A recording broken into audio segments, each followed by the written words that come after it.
Good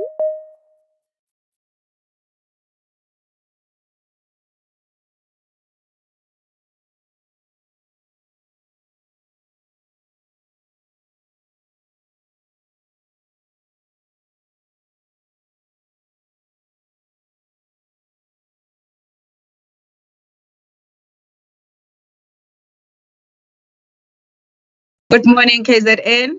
Good morning.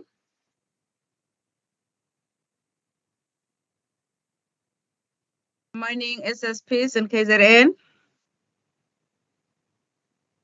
KZN ni Sanbonani.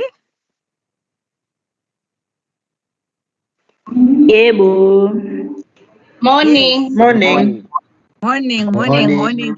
Yes. I want to hear these 30 voices that have joined.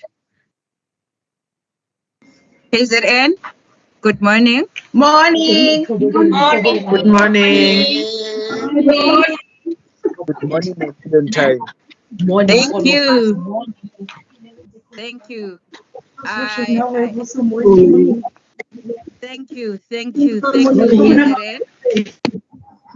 Thank you, KZN. Colleagues, my name is Octavia Malombo. I am the registrations manager at South African Council for Social Service Professions. Welcome to the webinar for today. The webinar where we intend to empower, to impart knowledge, to share, to clarify the sector on processes, on prescripts, on the how part, on processes of SACSSP. So KwaZulu-Natal, today we are in your province. We've started with other provinces. We started with Eastern Cape. We were in Gauteng yesterday. On Tuesday, we were in Free State. So today it's KZN. So colleagues, we are welcoming you into the program. As and when we are greeting, let us extend our appreciation to members of the board that have joined the session for today.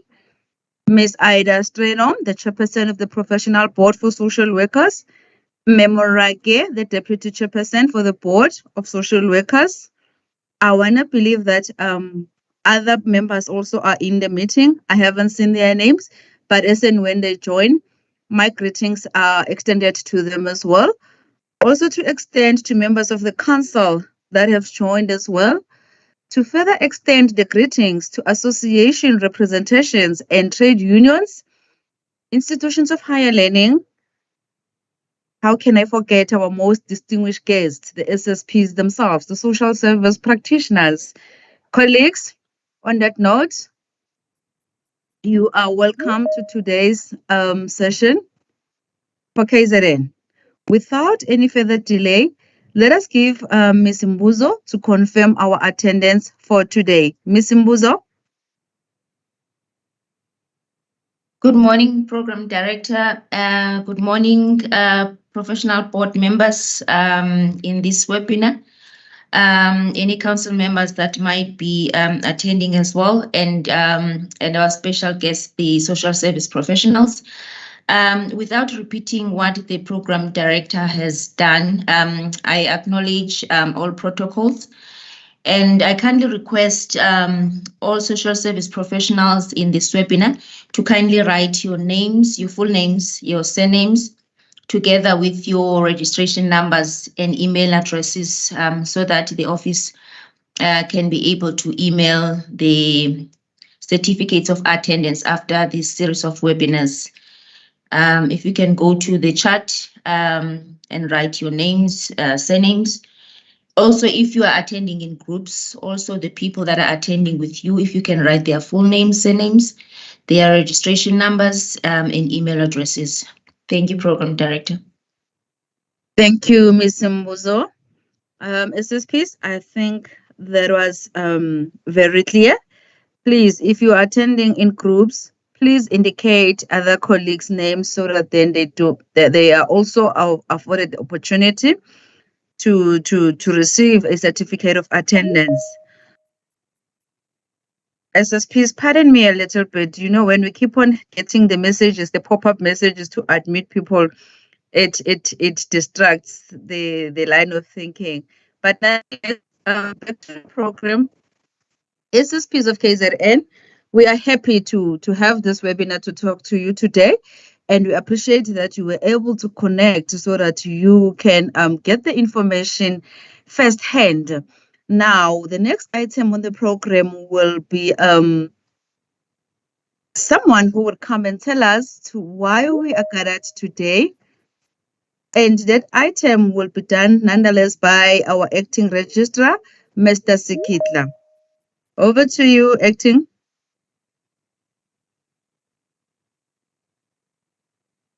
Thank you, Program Director. I greet you, and I also extend my greetings to the members of the Professional Board for Social Work, members of the Professional Board for Child and Youth Care Work, and also the staff of Secretariat of Council, and a special greetings to the social service professionals in the province of KwaZulu-Natal. It is Sanbonan. I'm looking forward to the presentation today, Program Director, because I can see KZN has come out in numbers, and we really appreciate their attendance, and I can still the numbers are still coming. Before I address the purpose of this webinar, just to reiterate the message that was communicated by our Ms. Mbuzo, that the colleagues should not forget when they send their names or populate their names in the chat bar to include the registration number and also their email addresses. I saw the reason I'm raising this issue, Program Director, because I saw the message coming through. One of the colleagues forgot to include his or her email address. So just go back, colleague, who might have forgotten to include your email address to do so. My name is Hitler Sikitla. I'm a social worker. I'm currently the acting registrar at the SACSSP. I started on the 1st of August 2023. We've convened these webinars. We started with the province of Eastern Cape on Monday. On Tuesday, we were doing the province of Free State. And yesterday, we were doing Gauteng. And today we are in KZN, and the number keeps on improving. Program Director, something that we really need to appreciate. Now, the reason why we convene or we are convening these webinars is to educate social service professionals, employers of social service professionals, professional associations, and trade unions on the regulations on fees payable by social service professionals. There are new regulations which the Minister of Social Development published on the 2nd of January 2023. And these regulations prescribe fees which are payable by social service professionals, including the annual fee, which is prescribed, the registration, re-registration fees, restoration fees, fee for one who's requesting for a status report, and so forth. So we wanted to take this opportunity to educate the sector on this regulation so that it becomes easy for us together with our stakeholders who are able to implement. Now, one of the critical amendments in these regulations is the date or the due date for the payment of the annual fee, which is critical that we need to communicate to the sector. So that is the main purpose of this particular webinar. But further to that, we also want to afford our social service professionals, our employers, and professional associations and institutions of higher learning who are our stakeholders and direct beneficiaries of our services as a statutory body to also engage us directly and raise issues which they might be affecting them on their ground, be it in relation to the provision of social services be it the challenges that you might be experiencing with us in terms of the services that you must get from us. So we want to afford you an opportunity to say, when we get to that item of questions and answers or session, please do not limit yourself only to the presentation, but express all the issues that you might be experiencing so that we can use that as an opportunity for us to learn and improve our services. But safe to say, colleagues, having connected today, we also want to take this opportunity as the SACSSP to appreciate you, social service professionals, for the quality service that you are providing to the members of the public who are the beneficiaries of social services, but also extend our gratitude to the employers for giving our social service professionals an opportunity to practice, because sometimes we might look at it as an employment opportunity, but it's an opportunity from a professional point of view. When you get an opportunity to work, we regard it as an opportunity to practice. So we really want to appreciate the employers, the Provincial Department of Social Development, all employers in the NPO sector, and all those colleagues who have opened their private practices and opened their doors for other social workers so that they can be able to practice the professions that they love, and also to the child and youth care centers and all other organizations that are providing services to children in need of care. We really appreciate you, and also to the associations, we must appreciate you in advance for keeping us on our toes, and also for keeping employers on their toes in the interest of protecting the interest of social service professionals. And to the institutions of higher learning, we must also appreciate you in advance for producing quality social service professionals for the benefit of the country and the world. So we really appreciate you. Thanks very much, Program Director.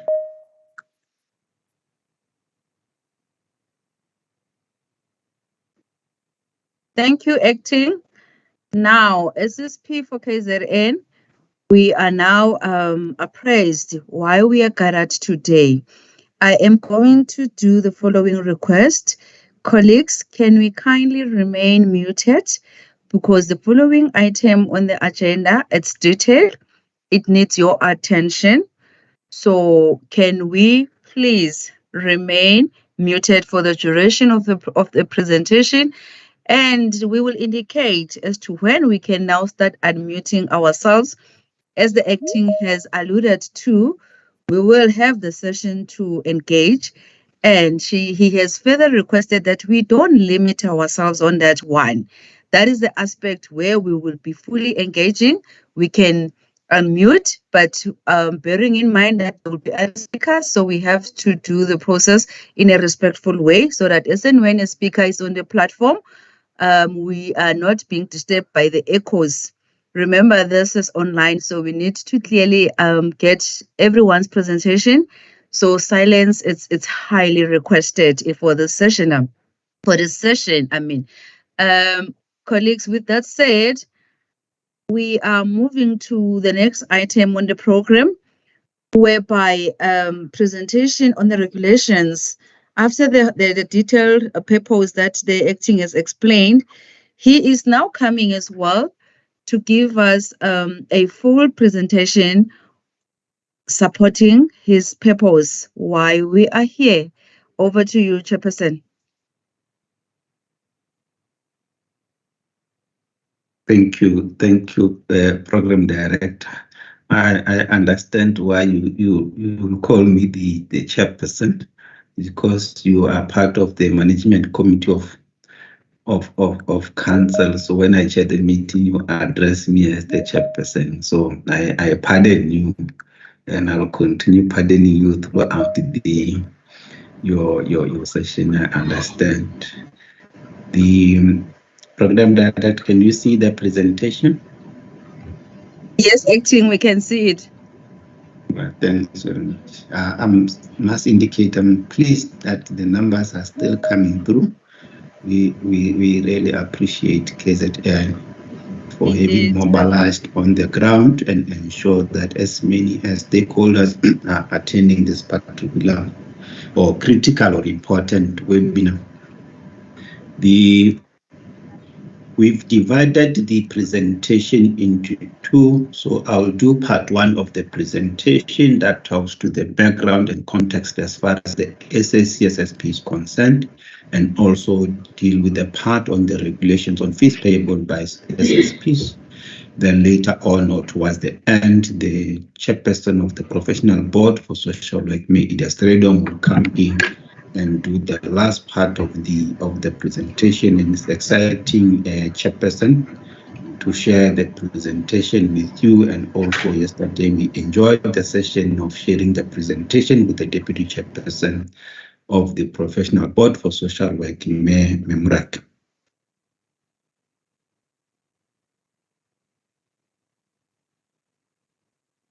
Now, who is the SACSSP? Just to give a context and background, colleagues, as I've indicated, we are a statutory body established in terms of Section 2 of the Social Service Professions Act. And this act is divided into 4 chapters. Chapter 1 deals with the establishment of the SACSSP. As I've indicated, we are established in terms of Section 2. And Section 5 of the Act talks to the composition of constitution of the council, which is the highest decision-making structure of council. And if you go to Section 7 and Section 8, Section 7 talks to the election and of the chairperson, the president and the vice president. Then if you go to Chapter 2, which deals with the registrations of social service professionals, you will come across Section 15, which prohibits any person who is not registered within the context of a profession where a professional board has been established. It regards that conduct as a criminal offense. So we always want to emphasize this point that we must ensure that anyone who regards him or herself as a social service professional, that person should be registered either as a social worker, a social auxiliary worker, or a child and youth care worker. But failure to do that, it constitutes a criminal offense. Then when you go to Section 16, it will talk to the consequences that may follow against a person who regards him or herself as a social worker, a child and youth care worker, or a social auxiliary worker. And when you go to Section 17 and 18, it talks to the registrations of different professional categories. It talks to social work and social auxiliary work. Then you will see it also talks to the part of where a professional board is to be established. Then it also includes the current professional board for child and care work, which was established post the 1978 Social Service Professions Act. Then Section 19 gives us a directive as the council, in particular the registrar, to keep the registers in terms of all the professional categories where professional boards are established. And if you go to Section 20, it provides the reasons under which council may instruct the registrar to remove the name of a person from the register. And later on, we will talk to Section 20, subsection 1, paragraph D, which is the removal of a name of a person from the register for failure to pay the monies due to council within a period of 3 months after it became payable. Now you go to Chapter 3. It deals with the disciplinary powers of the council, and Section 21 gives council the powers to institute a discipline inquiry into allegations of unprofessional or improper conduct against a social service professional. And further to that, the procedure in terms of disciplinary inquiries and the penalties which may be imposed in terms of Section 22, where a social service professional is found guilty of improper or unprofessional conduct in the disciplinary hearing. And Section 23 gives the courts or our South African courts the powers to refer any matter or allegations of unprofessional or improper conduct against a social service professional. For example, in the event the magistrate of the Children's Court is of the view that the report that the social worker produced before him or her has been falsified or it contains dishonesty, the magistrate may refer that matter to the SACSSP for an investigation. Then when you go to Chapter 4, it deals with the general provisions, and Section 24 gives council the power to appoint what we call legal assessors to assist the disciplinary committee of council when dealing with disciplinary inquiries against social service professionals. Then Section 25 deals with gives the social service professionals the right to appeal any decision of council they may be aggrieved about, and this decision may include council's refusal to enter a person's name on the register, which is registration, removal of your name from the register based on the reasons contained in Section 20 or Section 22 as far as the outcome of the disciplinary hearing is concerned, or if a social service professional is aggrieved by the decision took by the disciplinary inquiry in terms of Section 22. So those are the main three reasons why a social service professionals may invoke the provisions of Section 25, which is the appeal provision. And Section 27, which Section 26, it talks about the limitation liability in that in the event council takes decision in bad faith, the person who is aggrieved or who is affected by that particular decision may sue council. And if the court or the higher courts find that indeed, or any court of law found that indeed council acted in bad faith, let's say, for example, we removed your name from the register without any justified cause, that is acting in bad faith, and you may sue council and you may win that particular lawsuit. However, this limitation of liability, it says in the event we take a wrong decision, however, that decision was made in good faith, then we are protected.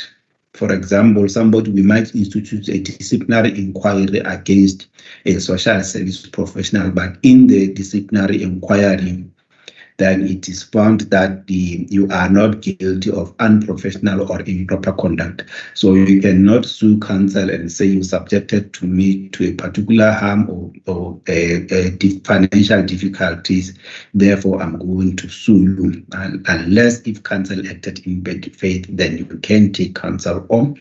But where we acted in good faith and there's evidence that we acted in good faith, then we are protected. Now, Section 27 gives council the powers to make rules as one of the mechanisms to regulate the profession and the professionals. And also Section 28 makes provision for the minister on the recommendation of the council to make regulations, which is another instrument that we use to regulate the profession and the professionals. Now, those are the key sections or provisions of the social service professions which we wanted to bring to your attention, but we believe at your opportune time, you'll get an opportunity just to go through the Social Service Professions Act. Now, in terms of structure of council, we are having council at the top. We are having the two professional boards for social work and for child and care work, or child and care workers. And currently, we are in the process of establishing the third professional board, which is the professional board for community development practitioners. We also have governance structures, which includes the executive committee, which is established in terms of Section 9. We also have statutory and governance committees, which are established in terms of Section 10.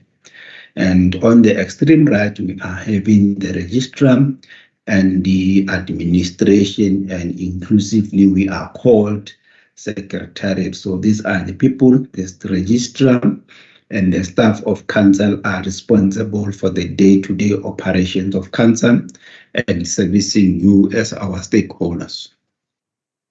And these are some of the governance structures or committees which are established in terms of Section 10.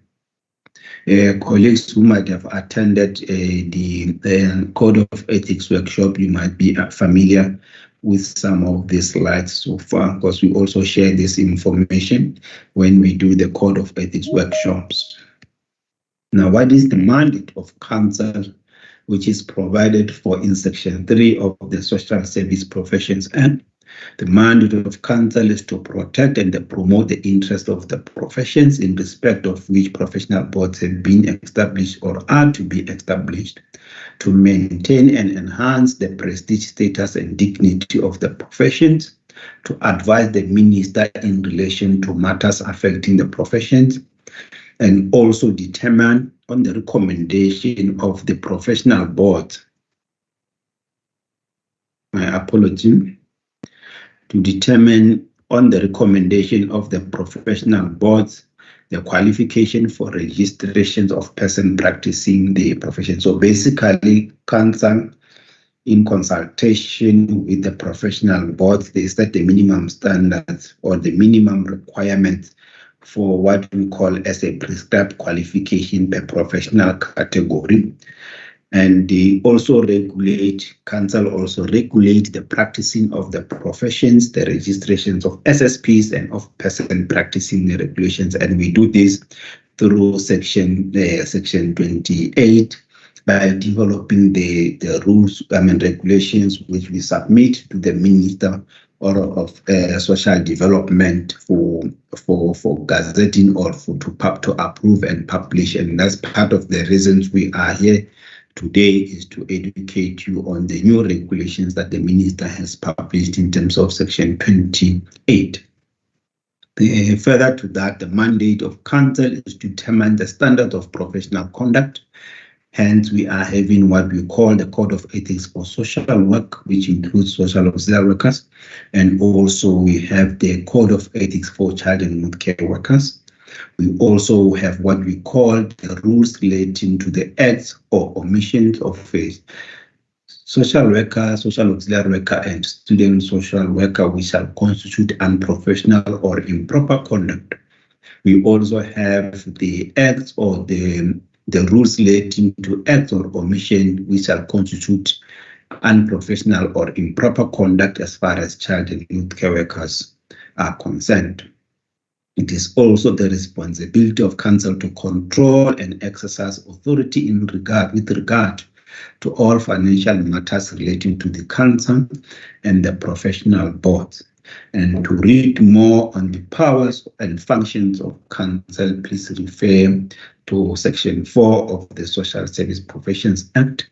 And further to that, when you go to Section 5 and subsection 5 of the Act, it makes provision for the term of office of council members. And currently we are sitting on the 5th council, whose mandate started, or term of office started, on the 19th of August 2022. And further to that, we was also sitting on the 5th council of the Professional Board for Social Work, and their mandate also started in August last year. We are also sitting on the 4th Professional Board for Child and Youth Care Workers, and their term of office also started last year, August, so it will run for a period of 5 years. And during the outer year, which is the 5th year, we will be running the nominations and the elections of new council members and board members. And we want to encourage you, because history taught us or showed us that social service professionals in the main, they are reluctant. There's lower voter turnout when we do the nominations and the elections of board members and council members. So we are highlighting this part, colleagues, so that during the 5th year, you participate in the nomination and the elections of council and board members, because these are the people who are responsible to run the statutory body for a period of 5 years. So you are mandating them come and make decision on your behalf. So if you know anyone who has the knowledge, skills, and expertise who can assist us in terms of transforming the SA or continue to transform the SACSSP, you are at liberty to nominate that particular person and elect that particular person when that opportunity arises during the 5th year of this current council.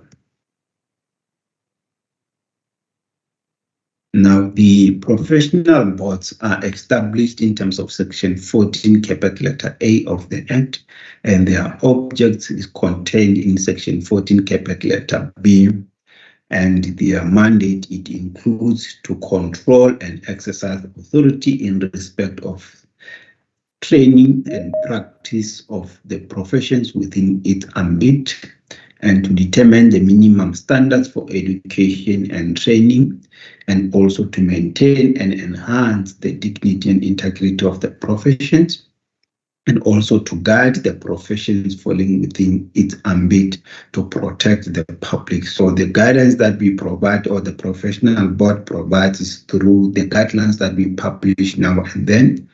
And the mandate of protecting the public is common cause, colleagues, because the members of the public who are the beneficiaries of social services are at all times vulnerable.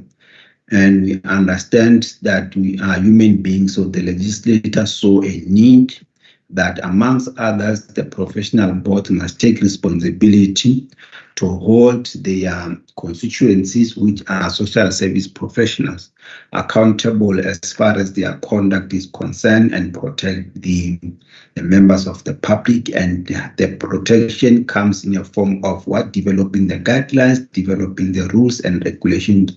And when those rules and regulations are in place and the guidelines, they need to be implemented or enforced, then we do so in terms of Section 21 and Section 22 of the Social Service Professions Act. But we also, professional boards can also invoke the provisions of Section 14, capital letter C, and put a particular registrant on suspension pending the outcome of a disciplinary inquiry in the event that there are grounds or this gross misconduct or unprofessional conduct on the part of a social service professional. So this is how the professional boards and council protect the public or members of the public against social service professionals whose conduct is found wanting. And to read more on the general powers of the professional board, please refer to Section 14, capital letter C of the Act. Why professional registration? This is one of the questions that come across when we go around the country doing the presentation, and others, they even go to an extent that we don't see what council is doing for us. But the question is, do we understand the mandate of council before we raise expectation or different understanding as to why we must register, or what is the mandate of the SACSSP, or to say, or even to say the SACSSP is not fulfilling its mandate. We need to assess that against the provisions of the Act, in particular Section 3.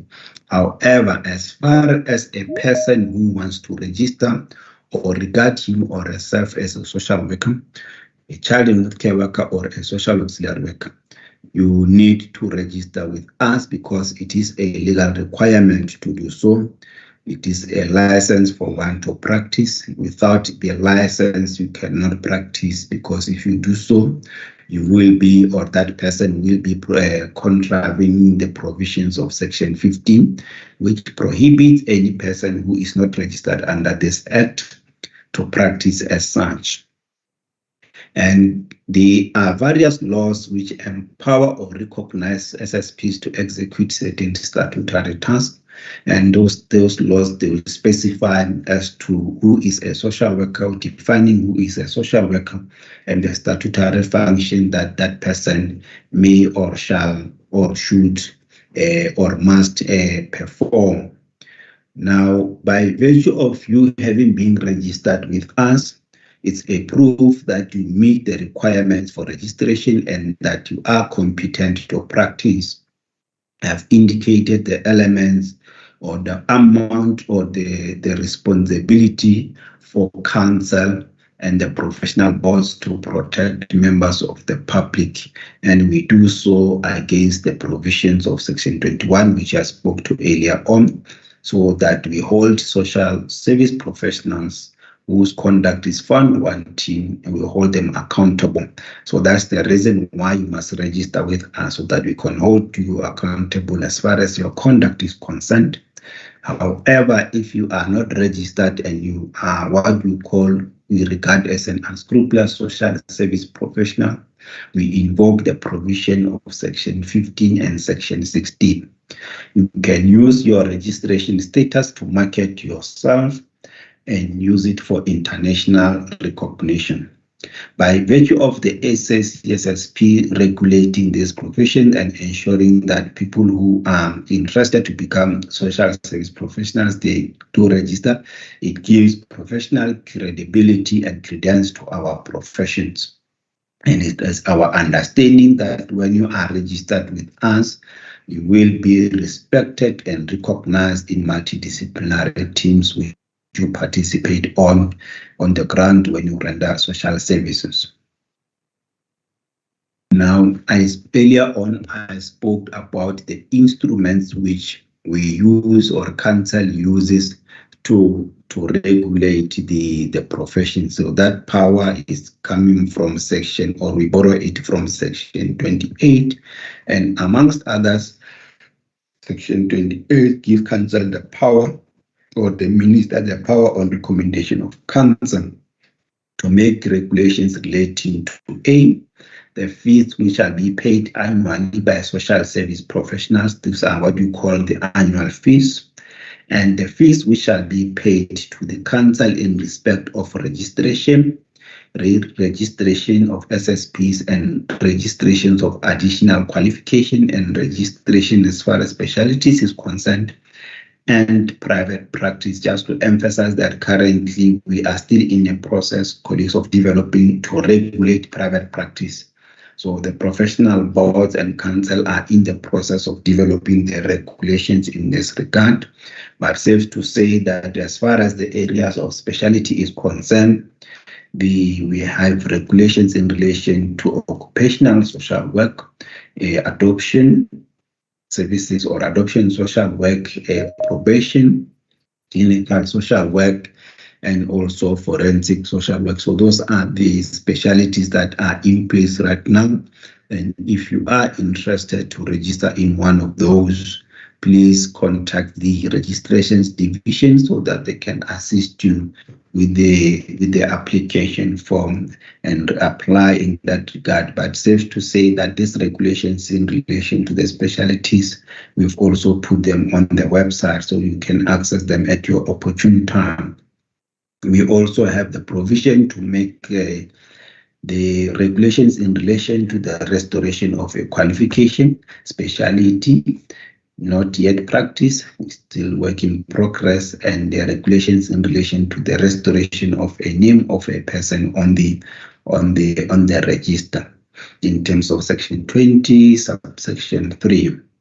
And further to that, the regulation or Section 28 makes provision for us to make regulations in relation to the issue of a registration certificate and copies thereof, the provision of extract from any register, and also the regulations relating to allowances which are paid or payable to members of council and members of the professional board, and also of those different committees which are established in terms of Section 9 and Section 10.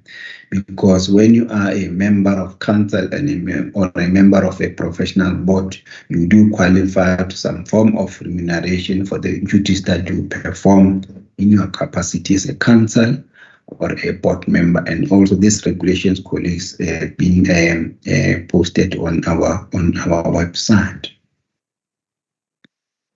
Then Section 28 continues to give us the powers to make regulations as far as the minimum requirements for education and training is concerned. So basically, we are responsible for approving the curricula for all institutions of higher learning. So if a particular university wants to offer a qualification in social work or child and care work or social auxiliary work, it is our responsibility to approve or reject that particular curriculum or request them to improve and those kind of things. So there is no any institution of higher learning which can start offering a particular qualification without our approval, in particular the approval of the professional board concerned if it's in relation to a child and youth care work qualification or the social work qualification. And further to that, the regulation, Section 28 gives us the power to make regulations in relation to the institution of an inquiry in terms of Chapter 3, which I spoke to is the disciplinary inquiries and so forth. So there are two critical regulations as far as Chapter 3 is concerned, and this includes the regulations regarding the conducting of inquiries into alleged unprofessional conduct. And this regulation, they prescribe the procedure we must follow in investigating allegations against social service professionals.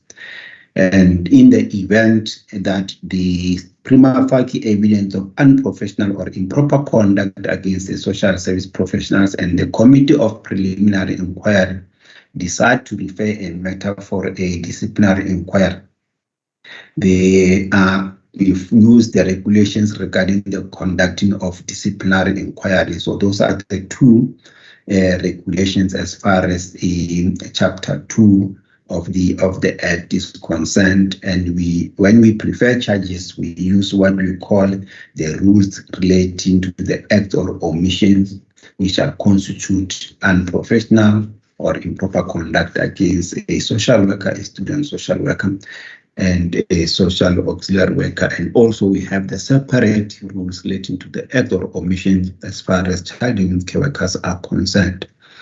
And Section 28 says we must have in possession a form of any notice or summons that you are going to use to serve the summons to the respondent who's expected to appear before the disciplinary inquiry.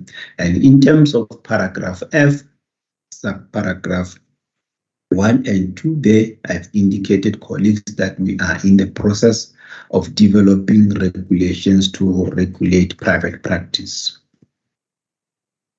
Then the Section 28 further gives us the power to state or indicate or regulate the document which shall accompany any application in terms of this Act. So, for example, currently we are having the prescribed document that one must attach to the application for registration, which also include an academic record. So we don't require the academic records because we want to or frustrate you.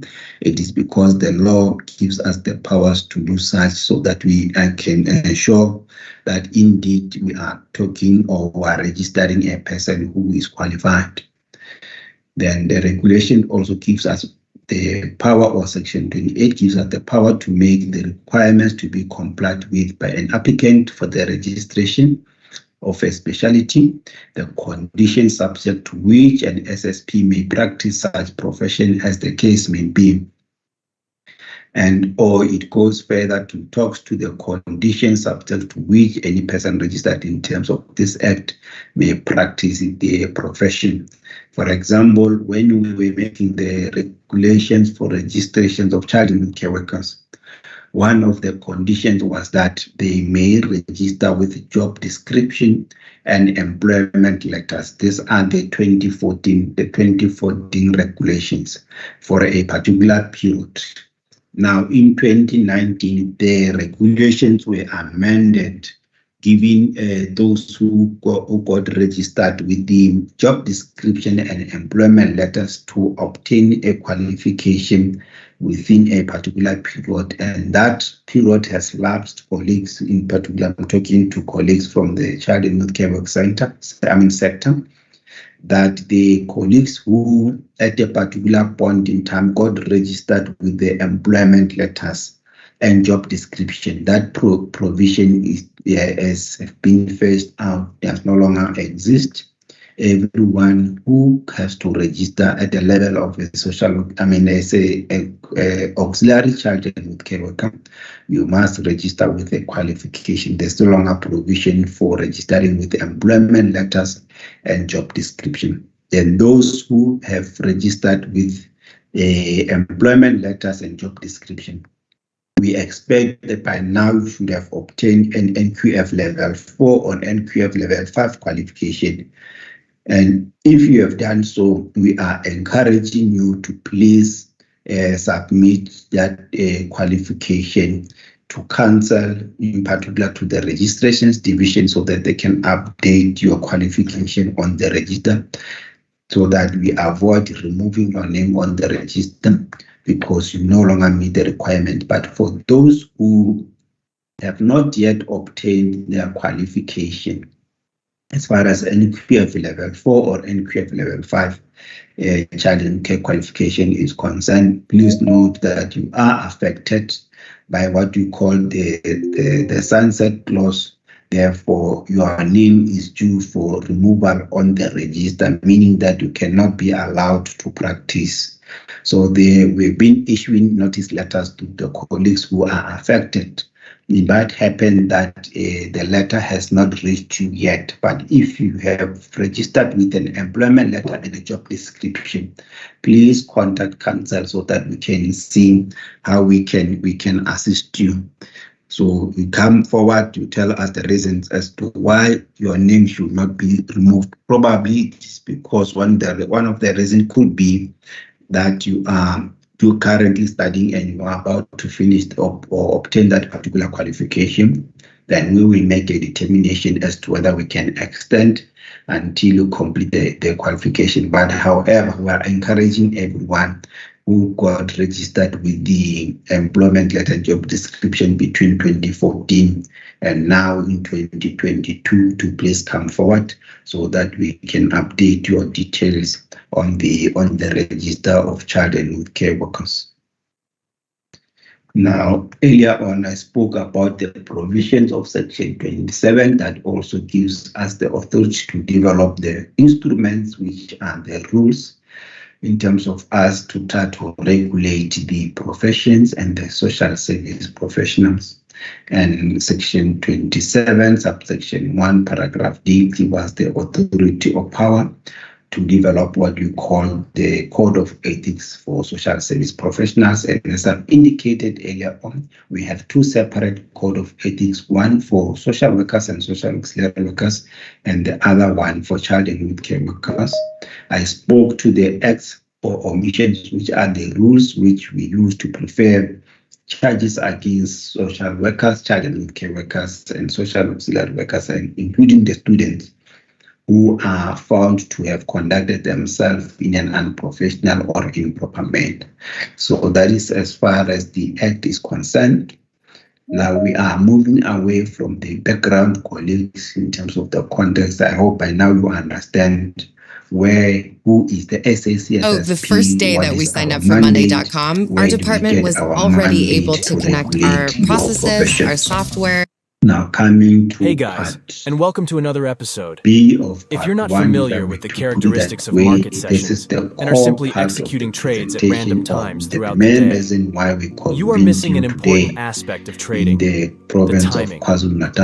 In this video, we're going to share a powerful trading plan we have developed using the concepts of ICT kill zones. We will explain what the London kill zone is and how to use it like a If learning it plan, see you after the Gazette, Government Gazette number in this video. So how to select the indicators tab. In the event, you can Google this indicator and click on the indicator have access provided by Leviathan. Google.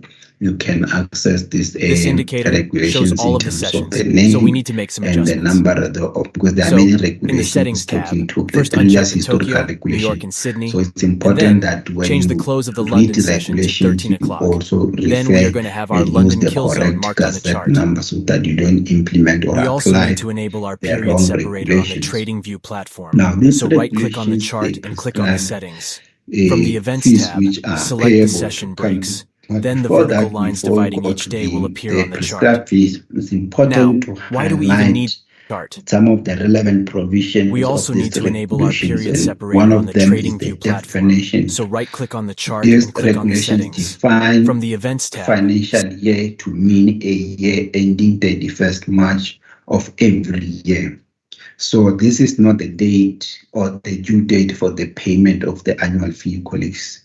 So the financial year, which is the 31st of March every year, it serves a different purpose, and we'll clarify it in the next 2 slides or so.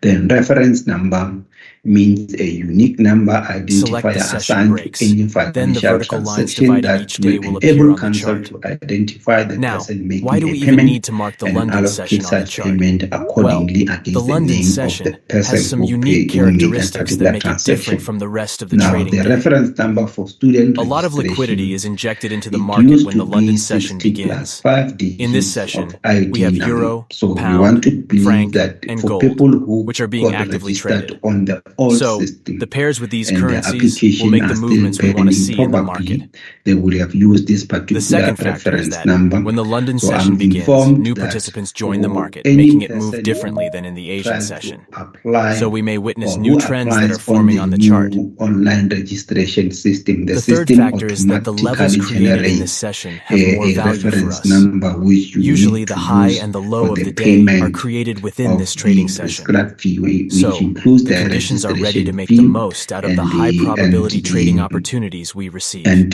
the annual Now, how to use this fee. knowledge in our trading system? However, for The Asian those session has one of the highest amounts of who liquidity have accumulation. registered for For some example, time look long at this ago, chart. like our Here we have sons, euro-dollar on the when you 15 make minutes. a payment This area of has an strongly annual rejected the fee price twice in or Asian any session. fee, you We need have a to long wick use rejection your followed by an engulfing registration candle number, showing and strong those selling pressure.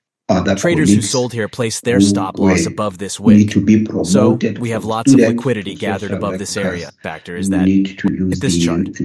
Here we have what you euro-dollar on the call 15 minutes. This area the has strongly student rejected the price registration twice in number which Asian was session. allocated We have a to long you. wick rejection followed by an engulfing Now, candle showing strong category selling pressure. A Traders who sold here in placed their relation stop to loss fees above this payable wick. to counsel So in terms we have of lots of liquidity regulation gathered 2, above this area. paragraph A. It talks Now to let's see what will social happen when the workers London kill and zone child and starts care and new workers traders at jump into the professional market. level. So we need to clarify First, this issue, the price goes colleagues. higher, Yes, we sweeps the have two liquidity above categories this as far wick, as child then and care completely work is falls, concerned, and aims which to is the child liquidity and care gathered below workers the at day's low. professional level As we mentioned and child earlier, new and care workers participants at join the market auxiliary when the level. So for this purpose, the purpose of this slide, it talks to child and youth care workers at professional level, and the registration fee by applicants who obtain their qualification at a training institution in the Republic of South Africa is 262. An additional levy for a person the who London is session looking for a begins, speed service, which makes it move differently which than is the a Asian service session. within 3 So, working new days, trends is and market structure form on the 725. chart.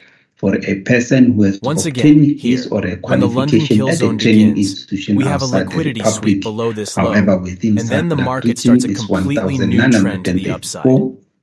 Now, For how a do we know person that the who break is not signaling applying for continuation? registration And it and is, but has a liquidity obtained his grab. or a qualification Here are two at a key training indicators. institution outside the Number one, Republic the fake and outs. outside the SADC A region, fake out or a failed the breakout occurs registration when the fee price is breaks through a structure level, but 3,804. immediately gets back into For a range. person who is Imagine we're in an re-registering by uptrend, virtue and of the him market or her breaks through a having resistance been level. suspended and So if the the market suspension returns to this period has area, expired resistance becomes in support, terms of and we expect rejection. section But if the market 22, breaks right you will through, have to we call pay this a fake out, 803 and it rand. indicates a For a significant momentum person on the whose opposite side of the registration direction was and cancelled signals a because possible of the direction change. disciplinary inquiry in So, the terms of fake out is section an early 21, signal that this movement is nothing but a section liquidity grab, 22, which is later subsection 1, confirmed with a change paragraph of C. character. When you apply for To identify a valid re-registration, change of you have to character, pay first, we mark the 803. lowest point of the latest The swing low annual that created fee 2 consecutive highs. for Then if we get a break, social workers and child and youth care workers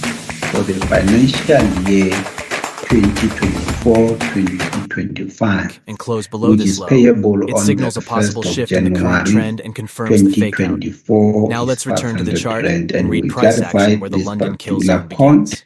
in the next But before we slides to continue, follow. if you want us to make Then more videos Regulation more often, 2A don't forget to like this continues video to show your support talking and about comment social below workers and and tell us child what social topics you workers in want us to terms of cover the in future prescribed fee. videos. If your name has Now let me been explain to you removed step from by the step what we are register looking for when the London and you Kill want Zone to begins. apply for First of all, restoration in we terms will of start the section technical 20, analysis with 1 hour's subsection chart. 3, In you this need time to frame, pay first, an amount we will of identify the market direction since we 762. want to So trade this with the amount is dominant trend. inclusive of the Then we will restoration point out the key fee levels and and important swings that might the reject the annual price. fee. You can also do a Now top-down you might analysis have to see an even noticed bigger in the picture. regulations, However, those who might don't have waste already time identifying downloaded the the direction and regulations, market that it structure from the also monthly talks to time frame if registrars you want to fund trade in the for 15 fee minutes. paid Only 2 time frames after higher the than your 31st entry of is the enough to month. So combine this multiple provision chart is not market enforceable, colleagues, formed because during the Asian session. that amount And or then, provision in is the first replaced Asian by session the create, price heads for restoration sweeping fee. liquidity beyond the So high you or cannot low of the charge a day that the restoration Asian session fee created. on top of Then the price the continues pushing in the same higher time frame fund, or you direction. cannot charge a fund After the liquidity on sweep, top of the we will apply the restoration smart fee, money if I were concepts on to the put it chart. that way, because This that's includes identifying fair value gaps, punishment supply and demand for areas, social order service blocks, professionals who can break of only structure, implement and one. eventually However, optimal trading opportunities. noting that there's Then a we will huge place our number of position social service aligned with the current professionals trend. who, for some reason, they decide Now, not let me to pay explain the other annual fees, scenarios in and have particular some on real time. chart examples to Council drive the is point home. contemplating But of remember, bringing before back this placing any issue of the trade with real money, registrar's fund, but it will be applicable in a different form, and can only, if it were to happen, it will happen between the 2nd of January and the 31st of March, not after the 31st of March, because after the 31st of March, there's a new dispensation that needs to kick in, which is the deregistrations of those who have failed to pay monies that are due to cancel within 3 months after they became payable. you must backtest your trading plan at least 100 times on the different pairs to obtain the performance and required confidence to trade.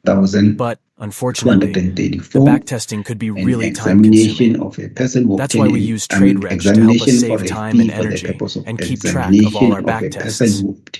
This software allows us to do backtesting 3 times faster than spreadsheets and keep track of all our backtesting results.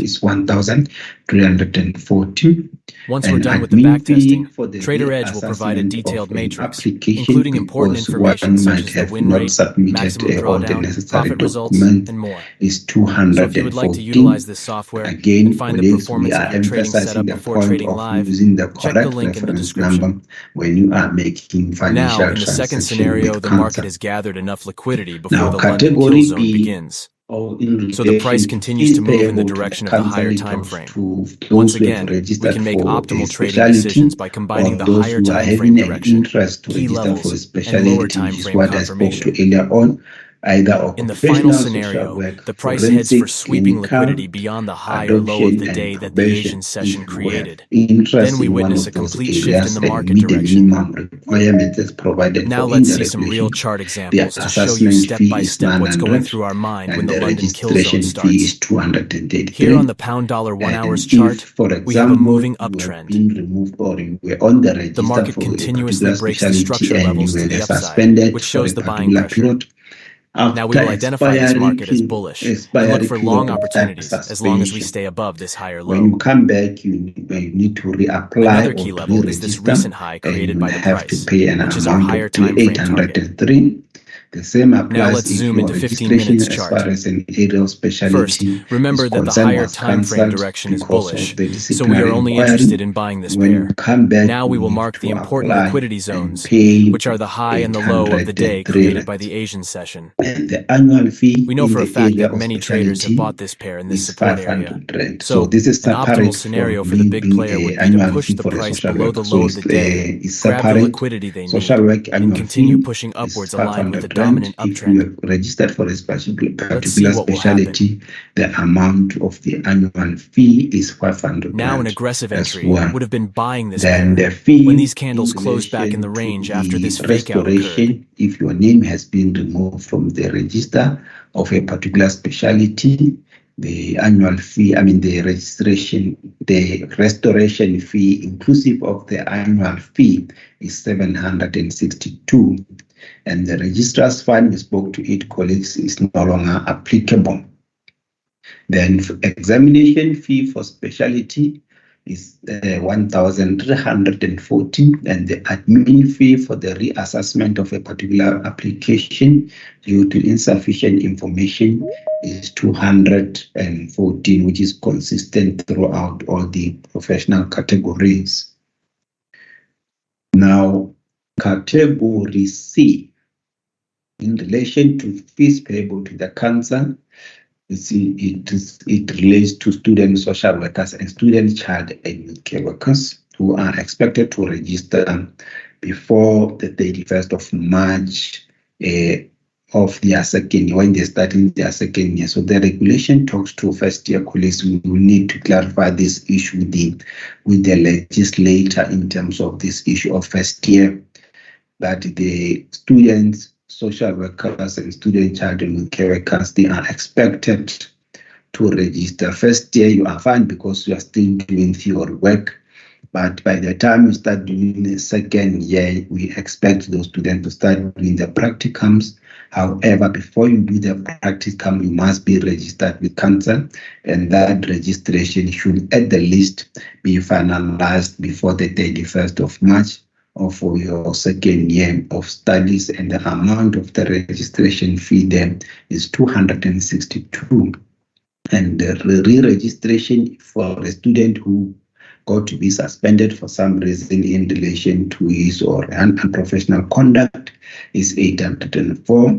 And those who their registrations as student social worker or student child and care workers was their names were removed from the register or cancelled, when they come back, they have to pay 803, which is the re-registration fee.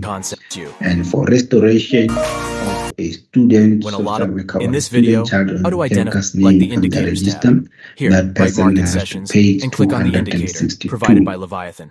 Then the admin fee for the This indicator shows all of the session. An application because the person did not submit all correct information, will have to pay 214. And the category D for fees payable to the council, it talks to social auxiliary workers and auxiliary child and youth care workers.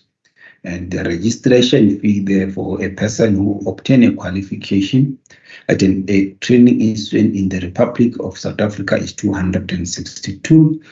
And those who are looking for speed service will have to pay 325. And those who obtain their qualification outside the Republic but within the SADC region, the amount of the registration fee is 1,310. And the registration fee by applicants who obtain their qualification outside the Republic and outside the SADC region, the registration fee is 2,495. And the registration fee by a social auxiliary worker or a auxiliary child and youth care worker who wants to come back after his or her name was removed from the register during the period of the suspension, he or she has to pay 803 rands. And the one whose registration or name was removed from the register or cancelled or struck from the register, when you come back, you will have to pay 803 rand. And the annual fee for social auxiliary workers and auxiliary child and so we need to make some adjustments. The annual fee is 250 in the settings tab, first uncheck the so Tokyo, this is different York, from the one for way social workers is to wait for a and child change of and care character workers to at professional level. Trading can be tough, but don't give up. With Funded Next, you can restart anytime. One mistake is just a stepping stone to improvement. We trust you can reach the top. Hit reset, then go back to chasing your dreams. Keep your spirit high, keep moving, you're meant for success. It's no longer applicable, or it's not applicable. And the examination fee for those who obtain their qualification outside the country is 1,314. Companies of all sizes use BigQuery to uncover new insights from their data, like cost saving. Is 1,304, so the amount is the same there, and the Conservative admin fee for reassessment of an application that needs to be submitted due to insufficient information Let's see what is will happen. 214. Another category Now an aggressive in entry relation would to have been fees buying this payable pair. When these to candles council closed back is in the in range relation after to this fake out occurred. continuing professional development. But a more And the conservative fee way for the is to wait approval for a of change of CPE character to activity confirm the offered to reversal and practitioner enter at at the no cost to pullback. that practitioner is Conservative trading is more 150. So, relieving for and less example, risky. if you go However, attend we a might witness CPD many missing points, opportunities, which is inevitable accredited in trading. activity, and that service provider did not charge you, but when they apply for that Here on the pound yen activity 1 to hours be chart, recognized, that the service market was in a provider has strong to pay uptrend until it reached this level. 150. But The if price rejected this area service multiple provider times and was finally decide that they're reversed, going to giving us a charge a bearish fee bias. for Now here rendering we a have the particular opportunity to go problem, short, as far and our as target would be this development is unmitigated concerned, demand order block in front of the they are price. going to charge you. We are Now going let's to zoom into charge them 5 minutes and look 800 for short rands opportunities. for that particular CPD Here on the 15 activity. minutes chart, we can And see the that the admin price fee is for the printing large reassessment candles with fair value of a gaps, which CPD indicates bearish application, momentum. the amount is This is the high of the day, 240. which contains lots of liquidity above Now, it. miscellaneous However, fee to we be can see that paid right to the now, council, the market has enough it liquidity. includes, for It has example, created an when a unmitigated person order is block, looking for a providing a perfect duplicate opportunity to registration go short certificate with the because you dominant have lost downtrend. one, So you we will can have place a to pay sell limit precisely at this 275 for order that block particular and service. target 2 times our If risk. you have the interest to inspect our register per occasion, you'll have to pay 275. Once again, we have And clean, if fair you value need gaps, an a break of extract structure, of and another our bearish register order per block. page, its amount is So let's place 562. another sell limit since we still have time And before the for London the kill zone for ends. the issuing of a status report, what we call the status of good standing, and Now most these were some practitioners or examples of how you can professionals read the know it price as action and a market structure status when the London kill report. zone begins. We charge But remember, a fee of always be patient. 675. If the trade does not And align with if your you are trading looking plan, for a you speed can always service pass for it. any of these More miscellaneous trades do fees not mean more or profit. services, you need So waiting to for pay high-quality trades and filtering the 325 low-quality rands. trades is an important skill to develop. Now, So guys, the I hope this video provided value regulation to you. tools, If it did, please go ahead and paragraph smash the 8 like button to show your provides that support. the fees referred to in paragraphs A, B, and C, which is what the categories that we spoke to, D and E, is subject to the following conditions. That in the case of the annual fee, which is the 500 rand for social workers and child and youth care workers at professional level, and the 250 for auxiliary child and youth care workers and social auxiliary workers of 250. The annual fee is payable I'm sorry we on didn't or work out. before the 1st of January every year, Please say colleagues, something. meaning that the annual fee for the I signed up for Uber One. 2024-2025 financial year It's this is membership due that by saves the you money 1st on of January Uber and Uber 2024, Eats. and not I the get 0 delivery 31st of fees, March 0 service fees, and 2024. 5% As off I've rides. indicated earlier on, that the It's date really of incredible. 31st March is the end of a financial year, and it serves a different purpose as far as the regulations on fees payable is concerned. Welcome to Rocket 21, where we have the cheapest and the easiest challenges in the industry to get funded today. Rocket 21 was created to allow traders to have larger amounts of capital that so the they last become date of successful the payment in the of the financial annual markets. fee We is currently the have 31st of March, colleagues. That is not Don't trade that the is not Asia correct session. in terms That's of what some how we currency used to trading mentors interpret will tell you, or but how they we are supposed dead to wrong. interpret I've this been trading for regulation, over colleagues. 20 years, and Asia has Previously, always been in terms of the most previous the regulations Asia of secret's. 2021, the But annual before fee me and was these paid on or before the 2nd of January. So that's why we've highlighted it in red there to say that is one of the material changes or amendments as far as these current regulations are concerned. The annual fee is due or be payable by or on before 1st January each year. And we just give an example in terms of the financial year that we are going to 2024-2025. The annual fee for child and youth care workers, for social workers, and those who have registered for specialty college, just to re-emphasize, is 500 rand. That's the new amount. And social auxiliary workers and auxiliary child and youth care workers, the amount is 250.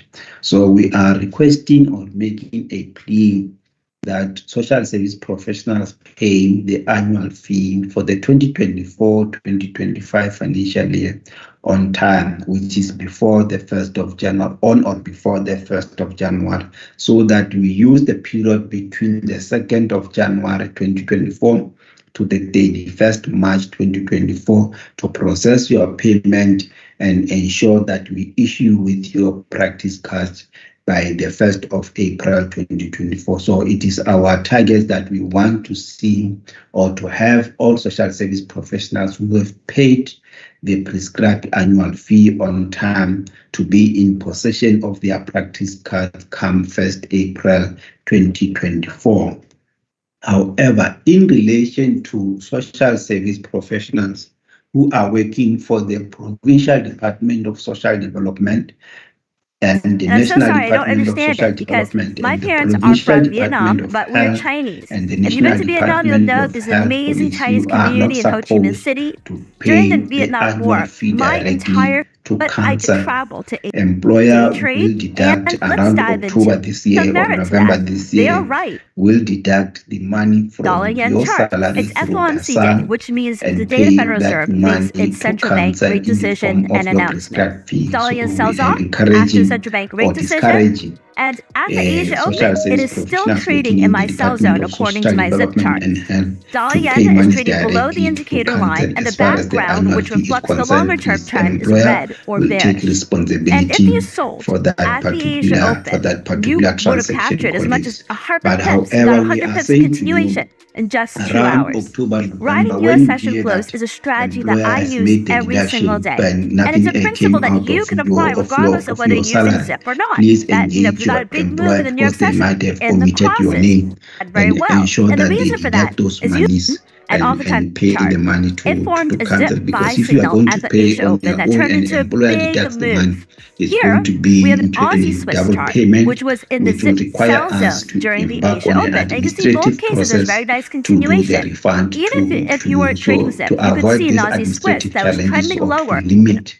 these administrative challenges, colleagues, please do not pay your monies to council as far as the annual Windows fee is 11 concerned. allows But you to however, control sound volume for other individual colleagues apps. who are working in Generally, the to NPO adjust the sector, volume, we click on the in volume the icon local on the government, taskbar to different bring up the quick municipalities, settings, and and here also use the in volume other slider. different government departments or Windows in 11 private allows you to practice. change the volume Please of each pay your active annual app. fee directly For to example, us open using Netflix the and correct Chrome. reference number These by apps no can be later configured than to the have 1st of different volume January settings. 2024, Right-click on the so that volume you avoid the icon on the process of taskbar and select deregistration. Open Volume Mixer. Now, the conditions The as volume far mixer as settings those fees window that we opens. spoke to The earlier Apps on, section it shows the continues, list and it of says currently first active time apps. registration as You can social only workers, a adjust social auxiliary worker, a child care worker, or a auxiliary child care worker, or any person registering for specialty. The registration and the annual fee is payable in full for the financial year concerned before we can enter your name into the register. And it goes further to say, in case of a person who applies for re-registration because of the disciplinary hearing and you were suspended for a particular period, when you come back, as I've indicated, you need to pay the prescribed registration fee and the prescribed annual fee before we can enter your name into the register. The same applies to those whose name may be removed from the register because of the suspension, because when you are on a suspension as a result of the outcome of a disciplinary inquiry, you are deemed as deregistered for that particular period. However, you may come and all of the candles prior, and then shortly after the Asia Open, it breaks down for nearly a period of 2 years. Tip number 4. Asia is a great time to lay on swing trades. Usually swing trades involve keying off the candle close and oftentimes the close of the daily candle. I have a very simple strategy that picks tops and bottoms using Bollinger Bands. I'll be doing a video on this soon, so don't forget to subscribe to my channel and hit the notification button for updates. The Bollinger Band strategy involves waiting for the instrument, it could be a currency, it could be index, it could be stock, to prove that it is forming a top or bottom before taking the trade. This is really the key to trading tops or bottoms, which is waiting to make sure that it's starting to form the top or bottom before jumping in. Now take a look at this daily chart of the euro dollar. When euro dollar closes above the first standard deviation deviation Bollinger Band after having been below it for some time, like you see on the right-hand side of the chart. That's a buy signal. And when it closes below the first standard deviation Bollinger Band, after having been above it for some time, like you see in the right-hand side example, that's a sell signal. Both trades key off the daily close, which happens in Asia, and became generous swing trades. You also have plenty of time in both cases to get into the trade. You didn't necessarily need to trade right at 5 p.m. New York time, for example. Tip number 5.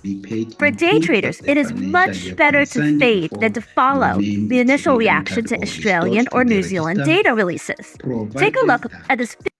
In the case of a person who has failed to pay any money in terms of Section 20, subsection 1, paragraph D of the Act, and such person has proceeded to practice the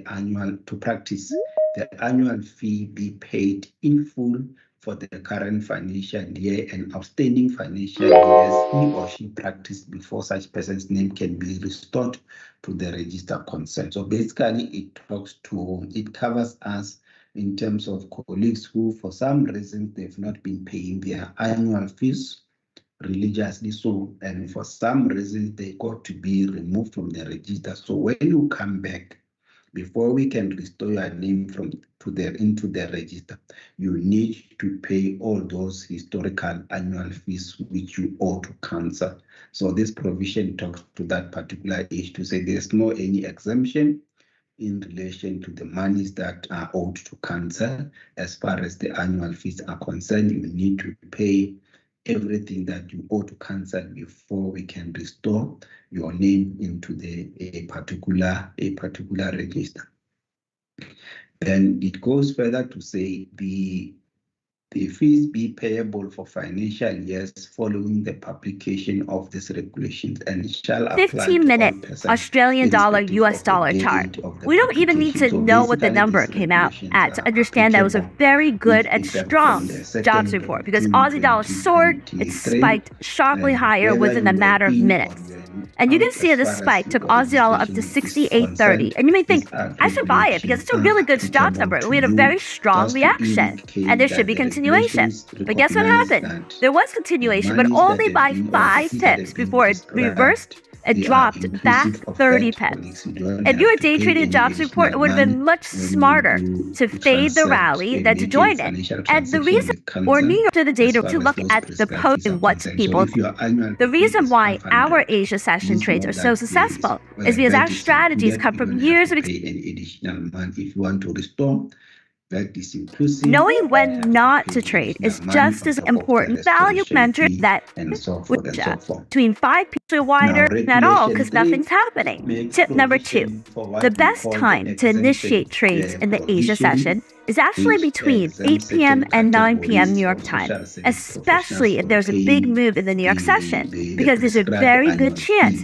that there will be continuation. You can see an example of that on this dollar-yen chart. It's FOMC day, which means the day the Federal Reserve makes its central bank rate with turned the age of 65.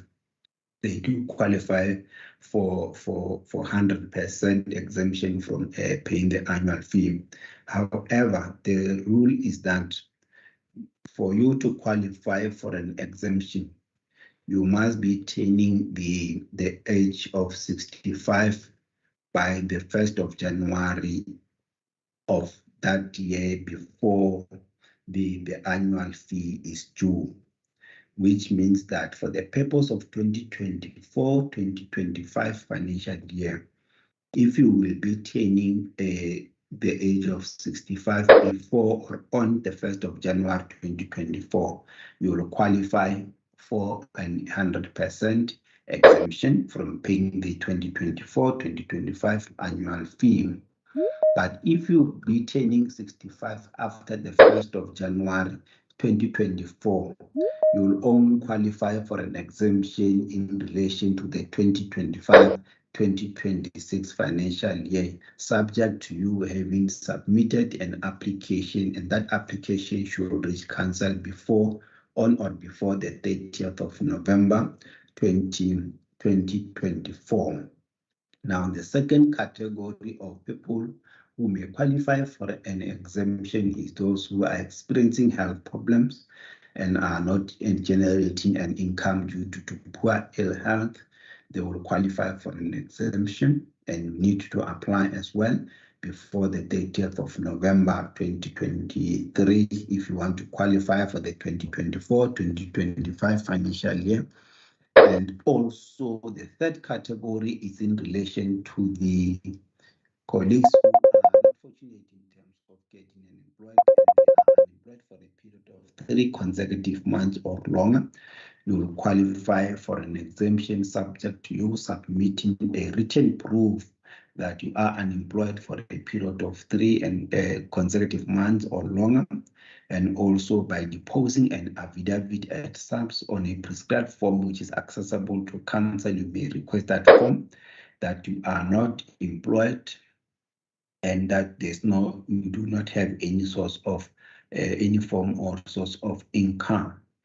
Now, the exemption as far as those who applied and qualified as due to health reasons and because they are unemployed or because they are unemployed, they must apply annually. So it's not a once-off exemption. And in relation to our senior citizens, they qualify for an exemption for a period of maximum 5 years. And if after 5 years, they still want to be exempted, their Mudimu or God gave them the strength to can still associate or still interest to remain as social workers, child and care workers or social auxiliary workers, they have to apply or reapply for an exemption after a period of 5 years. But for other categories, colleagues, you need to apply annually and submit your application form and attach the relevant documents, including the affidavit, on or before the 30th of November each year prior to the applicable financial year. Now, another category of people who may apply or qualify for an exemption is those people who are no longer interested to practice based on various reasons because of they are working in a different sector where registration with council is not a requirement. However, they still want to identify with the SACSSP. So those are the people who will apply or after applying will qualify for what we call partial exemption, which is a 50% of the annual fee payable for that particular or specific financial year. So if you know of any person who is no longer practicing social work but is having an interest to continue with her name being on our register, you can advise them to say, please be aware that you may qualify for what we call partial exemption. So they should not stay away, because when you stay away, when you come back, you must apply, because we are going to remove your name from the register for failing to pay the annual fee. And when you come back, depending on how you come back after how many years, if you come back after 5 years or more, you will be subjected to the restoration panel, where the panel may invite you for an interview so that they can determine that whether you still have the necessary knowledge for you to can practice and that you are a fit and proper person to practice. But if you come and apply for restoration within 5 years of your removal from the register, fortunately, currently the provision says your name will be restored automatically after you have applied. Secretariat will consider your application and restore your name from the register. But to avoid all these hassles, it's best that you remain registered with us and pay the 50% annual fee, which is the partial exemption. Now, for people under the category of B and C, which B talks to those who've exempted from paying the annual fee due to health reasons and that they are unemployed. And those, in terms of paragraph C, talking to those who qualified for partial examination, they are not allowed to practice during the period under which they are enjoying the benefits of an exemption, colleagues. However, in the event you make a decision that you want to re-enter the profession because your health result has improved and that you have obtained a job, or that you want to come back full-time and to practice, you must inform council in writing of your intention and pay the prescribed annual fee within 30 days of your intention. So let's say, for example, you've been granted an exemption because you are unemployed, and the following month or few months later, you get a job opportunity, colleagues. You are not allowed to practice until such time that you pay or you inform us in writing of your intention to practice and pay the prescribed fee within 30 days. Because if you continue practicing under the dispensation of an exemption, you are literally contravening Section 15 of the Social Service Professions Act. You are practicing without registration. So that's one of the implications, and you may face criminal charges for conducting yourself in that particular manner. So that's what these regulations are saying, colleagues. So I just wanted to emphasize this point to say those who have been exempted, they are not completely prohibited from practicing. However, if you want to come back and because you have a job opportunity, you need to inform us and pay the prescribed annual fee. Regulation 4 provides that the regulation or the 2021 regulations, which were the previous regulations prior to the 2023 regulations, have been repealed and are no longer applicable. We are using the 2023 2nd June regulations. And this, in terms of Regulation 5, they put an obligation on us as council to publish a list of the valid transaction type codes mentioned in sub-regulation 2 on our website, so that we inform and sensitize the public, in particular social service professionals and employers, in terms of the prescribed fee which are payable within a particular financial year. So that's our responsibility, colleagues, and part of the reason why we are doing this, we are trying to fulfill this particular obligation so that we make you aware of the applicable prescribed fees. Now, payment that cannot be correctly allocated because of failure to comply with sub-regulation 2 will be regarded as not received in time if there is a deadline by which the payment is due.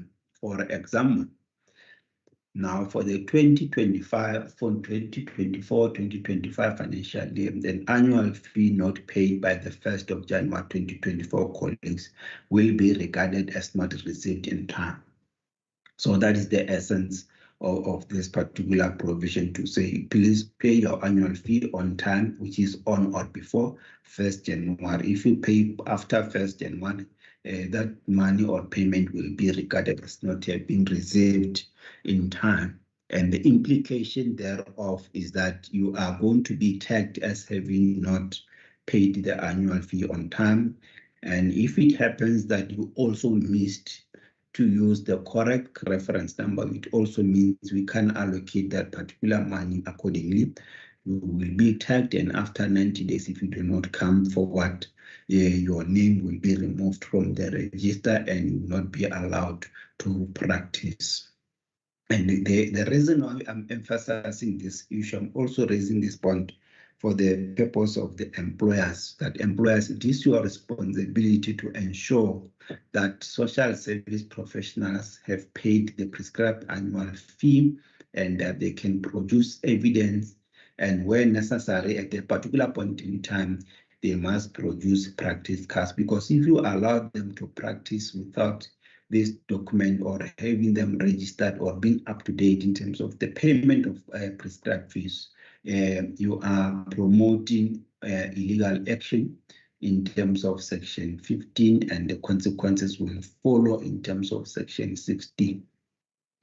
Now, in the event that someone has paid money to council, for example, an annual fee, and they forgot to put the correct registration number or reference number, that person, that money, because we can't recognize it, the regulation says we must keep it in a separate account until such time that the person who made the payment is identified for a period not exceeding 3 years. So we can keep that money, which what we call unidentified fee, in a separate account for a period of 3 years. After 3 years, if the owner does not come back, then that money will have to be moved to in the main account of council, and the law says we can use that money to run the day-to-day operations of council. Thanks very much, Program Director. I'm going to pause here and allow the chairperson of the professional board to attend to the last part of the presentation. And thanks to everyone who was listening to the presentation. Thanks, Program Director. Thank you, Acting Registrar. Ms. Ida. Miss Ida? Yeah, just give me time to unmute.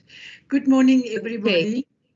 Thank you for joining this webinar. From my side, just also, I want to thank you, and I really trust that this webinar will be of value to everybody. Now we've heard about all the monies that's payable to council and how important it is to pay. So the question is now, how do we pay? So you can move to the next slide. For individuals, there are 3 means of paying, or 3 ways of paying your fees. The first one is to pay it directly at a branch of Nedbank. And very important that when you do make a payment, you use your council registration number as the reference number. Your practice number you use as a reference number, so that when the money reaches the account of council, council is able to see who've paid this amount, and they can put a tick next to your name to say you've paid your annual fees, you remain registered. The second way of paying is electronic or internet payment, the EFT as we know it. You can do that again into the account of council, the Nedbank account, and again you use your practice number as the reference number. And the third way of paying is to scan, and that appears on the next slide, to scan the QR code on the invoice that you will receive. There's a QR code, so you can just scan that and make your payment in that way. Again, use your practice number as reference number. To employers who are paying on behalf of their employees, it is important to submit a detailed list to council, to the SACSSP office, to confirm the staff and that they are registered before you make the payment. And that detailed list must contain the name, the registration number, and the amount payable by the employee. So that list must be submitted, I want to say as soon as possible, because we want to have our payments done November, latest December. So to get confirmation from council on the details of your staff, you must submit that list to council as soon as possible. And then payments can also be made at the office of council. The offices are in Pretoria, so maybe not many people from KZN will come to Pretoria to pay. But if you come there, you can make a payment with a card. We do not accept cash at the office. So on this slide, the banking details of council is reflected, so you can note that. But the presentation will also be made available to everybody who attends the webinar, so you will then have that information on your document. Okay, and there it reflects the fourth way of paying, and that is paying through the QR code or actually, sorry, I'm wrong, it's a SACSSP payment through a debit or a credit card by scanning the QR code, and it can also be made at the SA Post Office, the ShopRite, Checkers, House and Home, OK Furniture, and USafe stores. So you can also pay in store. Then for students, the institution should provide counsel with a detailed list of the bulk payment containing the full names, ID numbers, and the amount paid in respect of each person. So again, that list must be submitted as soon as it is available to ensure payment is made on time and the students get their registration numbers and certificates and proof of registration before they start with their practical work during their studies. Okay, so now if we've paid, we know we're fine, we are registered, we remain on the register and we can continue practicing. But if we fail to pay, unfortunately there are consequences. And my colleague, Ms. Winnie Moraki, who's the Deputy Chairperson of the Professional Board, yesterday gave a quote, and I'm going to use that quote to say that, let me now just get it, if you think compliance is expensive, try non-compliance. So simple. Let us rather comply than not comply. But the consequences if you fail to pay your annual fees on time, in terms of Section 20 of the Act, you will be removed, or your name will be removed from the register. Council may then order the registrar to remove the name of any person from the registrar. And the name of the person who fails to pay money owed to council may be removed from the register after 90 days counting from 2 January. In other words, from 2 January, the 90 days is counted. Getting to end of March, your money is not paid, you will be considered failing to pay your annual fee, and then there can be a council decision instructing the registrar to remove the name from the register. And in terms of Section 21A of the Act, that provides that notice of the removal of a person's name from the register must be communicated to the person concerned by a registered letter. And now again, it's important to keep your information updated with council. Otherwise, they will send you a registered letter informing you that you are deregistered and therefore not allowed to practice. But if your address with council is incorrect, that letter won't reach you. And you will not know that, or you might not know that you are not registered. And you will continue practicing without being registered. And at the end, that is a criminal offense. So then in terms of Section 16 of the Act, any person who contravenes any provision of Section 15(1) shall be guilty of an offense and on conviction be liable to a fine or to imprisonment for a period not exceeding 6 months. Okay, then on the next slide, there's rules, still the consequences for failure to pay your annual fee. The rules relating to the acts or omissions of a social worker, a social auxiliary worker, or a student social worker, which shall constitute unprofessional conduct. Determined in Rule 3, it's determined that the employer of any acts or omissions of a social worker which shall be deemed to be detrimental to the profession and to constitute unprofessional or improper conduct. Section 9, the employment of any person as a social worker, student social worker, or social auxiliary worker, knowing that such person has not been registered in terms of the Act. In other words, employers who are then employing people not registered is actually contravening the law or the Act or the rules. Then there's the same rule applies to child and youth care workers at professional and auxiliary level. And there it's rule 4, which is getting to the same thing. Employing somebody who's not registered is contravention of rule 4. On the next slide,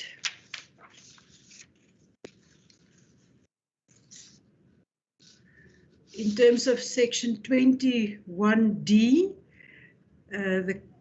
provide that if the council is satisfied that the reason why any person's name had ceased to exist and that he satisfies the requirements for registration in terms of the Act, the council may, on application made in the prescribed manner by such person and after payment of the prescribed fee, order that the names be restored to the register from which it was removed. So, not being paid, becoming aware that you didn't pay, you were deregistered, you pay your outstanding fee or the fee that's prescribed to get re-registered, and your name can be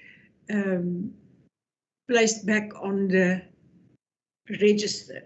Section 25, there is an option for appeal against refusal or penalty or removal from the register. So if you do not agree with your removal from the register, you can, and you were informed, you can appeal against that decision. Okay, so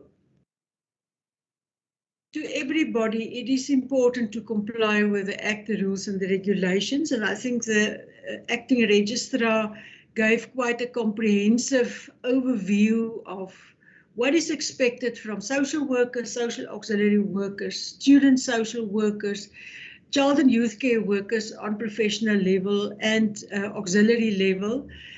It's clear that there are expectations from us to pay our annual fees, to adhere to the requirements of our code of ethics, and that we comply with the Act and the rules and the regulations. And for the employers, it's also important to implement the Act and the rules and the regulations and to take the necessary steps in terms of Labour Relations Act against any professionals who refuse or fail to comply with the Act, rules and regulations, and also to report that to council. So often or normally the employer will have labour relation or labour procedures within the workplace, which they will follow, but it's also important to report that to council. Because as a professional, we also need to adhere to the requirements, and if not, council should be aware of that to also take the necessary steps. So that brings us to the end of the presentation.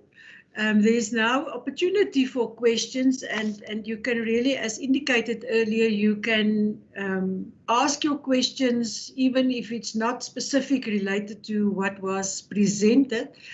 But from my side, I just want to again encourage everybody, let's rather adhere to the requirements and make sure we are safe to practice our profession and be proud of being professionals, and see that as the opportunity to contribute to our communities, to render the services that we are trained for, and in that way of acting professionally and ensure that we are registered appropriately, we keep the name of the profession high, and people can look up to us as professionals. So thank you very much from my side.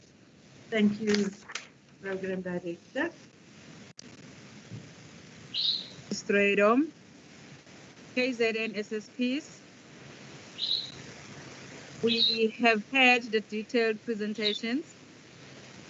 We have been provided with the information that we longed to hear from Council. Council meaning SACSSP. There's some echo of some noise. I'm not too sure whether it's my side or has somebody unmuted herself.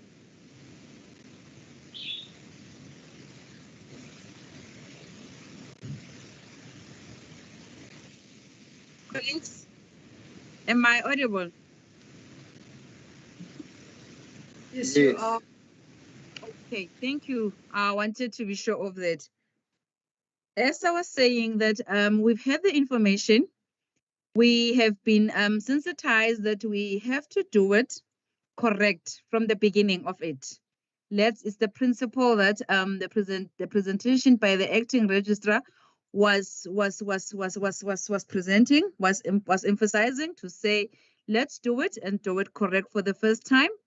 And the second part was saying to us, we need to comply because any behavior has consequences for both of us, not only us as practitioners or registrants, but also employers. So we need to take ourselves serious so that we can uphold and maintain the integrity of the profession. So with that said, we are now on the aspect of question and answer session and how we are going to run this item. Can we see hands? Can SSPs and KZN raise their hands so that then we can identify the hands? And whilst we're doing that, we will quickly go to the chat to allow the acting registrar to provide some answers on the chat questions that are there whilst we noting hands. Is that clear, colleagues? We will request that colleagues raise their hands so that we can note the hands. That's number one. Then number two, we will then read the chat box questions so that acting can provide answers to them. Whilst we're doing that, colleagues, do not put your comment or your challenge or your question in the chat box. If you feel that you need to verbally present it, raise your hand so that as and when we are done in providing explanation to the ones in the chat box, we are going to revert to the question, to the answers, to the hands one. In that manner, colleagues, then we are then starting. The first one, it's coming from Futi Njangase, who is asking acting registrar, is there a possibility that we could be provided with this recording so that the staff members who could not attend could watch it? That is the one that we're reading now. And then the second one, it's coming from, all right. Londile Ngiba, Transcorp KZN CYC did send required document for re-registration, but no feedback yet. What I would like to ask is that should we pay for the re-registration or wait for feedback? And then another question is, those who haven't received their reference still using ID numbers, is there any problem doing that? Thank you. Those are the three questions that we've captured, acting registrar. If you can provide some guidance on them while we are tracking the hands. Over to you, acting. Thank you, Chairperson. I think the first question was in relation to the whether colleagues can access the recording. Yes, the recording can be accessed. Mbuso will assist in that regard.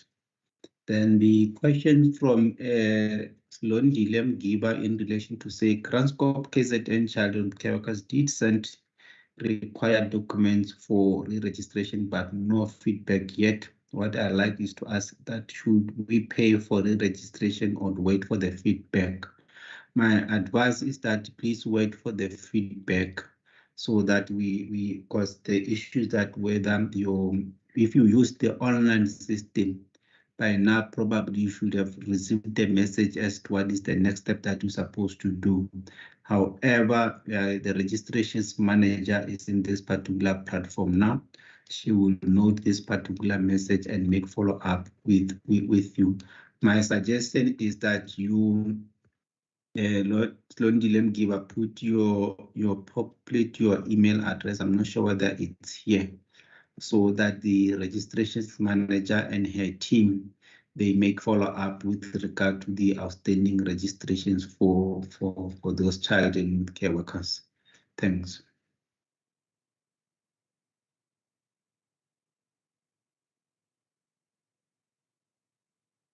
You've missed another question, acting. It says those who haven't received their reference still using ID number. Is there any problem for doing that? Thank you. And then the last one is, yes, the other one is it compulsory for HR to deduct the affiliation fee from our officials? Over to you, Chair Acting. Yeah. The question in relation to the usage of ID numbers as reference number, I'm going to try to answer it into two because I'm not sure whether the colleagues is talking to the payment of the annual fee or the registration. So if it's for the purpose of the payment of the annual fee, you've been registered already and you have a registration number, you must use your registration number as the reference number. Now, if you are a new applicant registering on the new online registration system, the system will automatically generate a reference number for you, which is the reference number that you should use when you make the transaction in terms of the payment of the registration fee and the annual fee. Is it compulsory for HR to deduct the affiliation fee from our officials? I want to believe the affiliation fee refill is referring to the annual fee.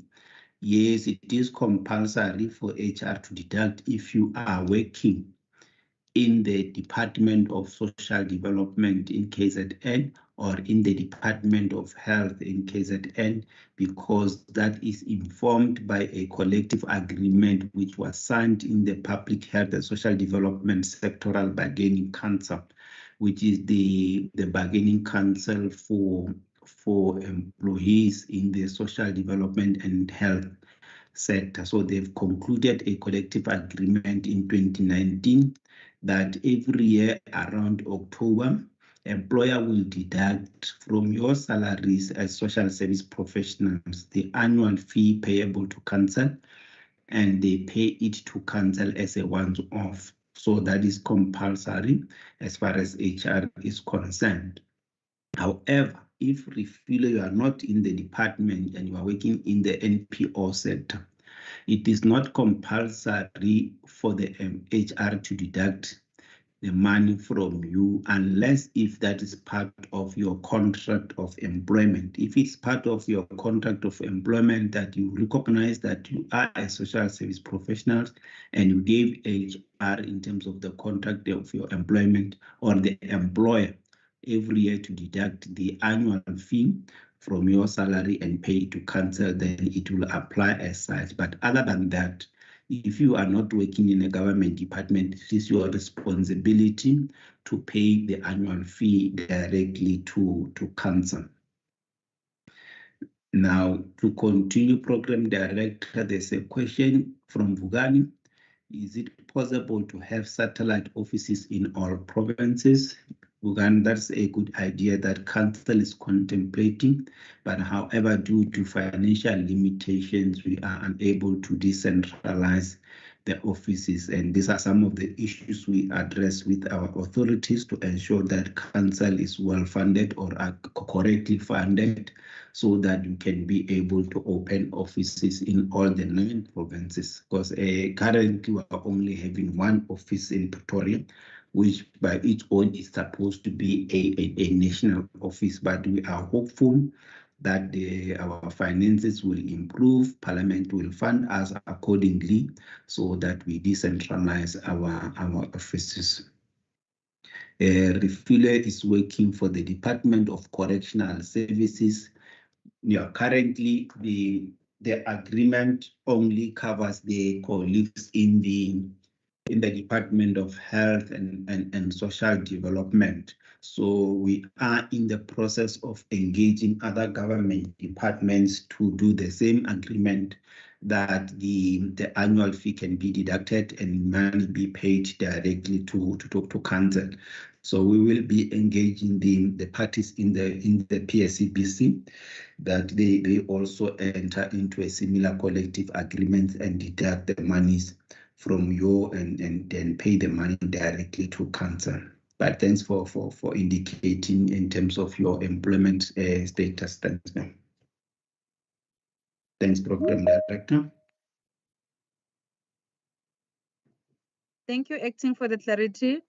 Colleagues, we've noticed 2 hands for now. I want to plead with SSPs from KZN to use this platform to engage with council. Let us talk, colleagues. That is the message that we are trying to send to you.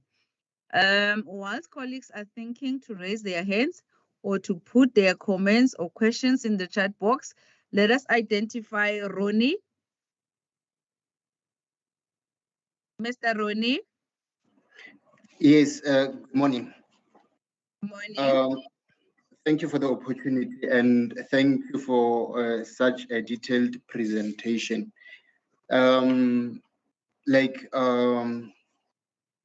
Usually when I see people affiliating with the councils, we on our social services profession, we had many complaints regarding the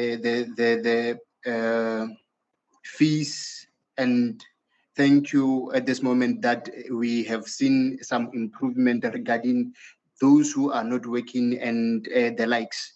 Let me not go there and go on my question. I have a concern that I paid council a lot of money that sometimes I get confused, because the first one was when I was paying the annual fee, and I included the status report fee on that amount. Before it increased, it was still 200 or 220, and it increased to 600 then. And I increased the money, and my question was, I continued paying above 1,000 without receiving a receipt. As I'm speaking this year, I have not received a receipt, and I also paid for this year. I do not, when I contact, I do not receive the feedback. I send some email without being responded to. My frustration is that if I leave paying, it will be like a crime, because now the policies, it seems like they put us professionals into a state that when we are not paying, we will be liable it seems like to register as a social worker or as an auxiliary.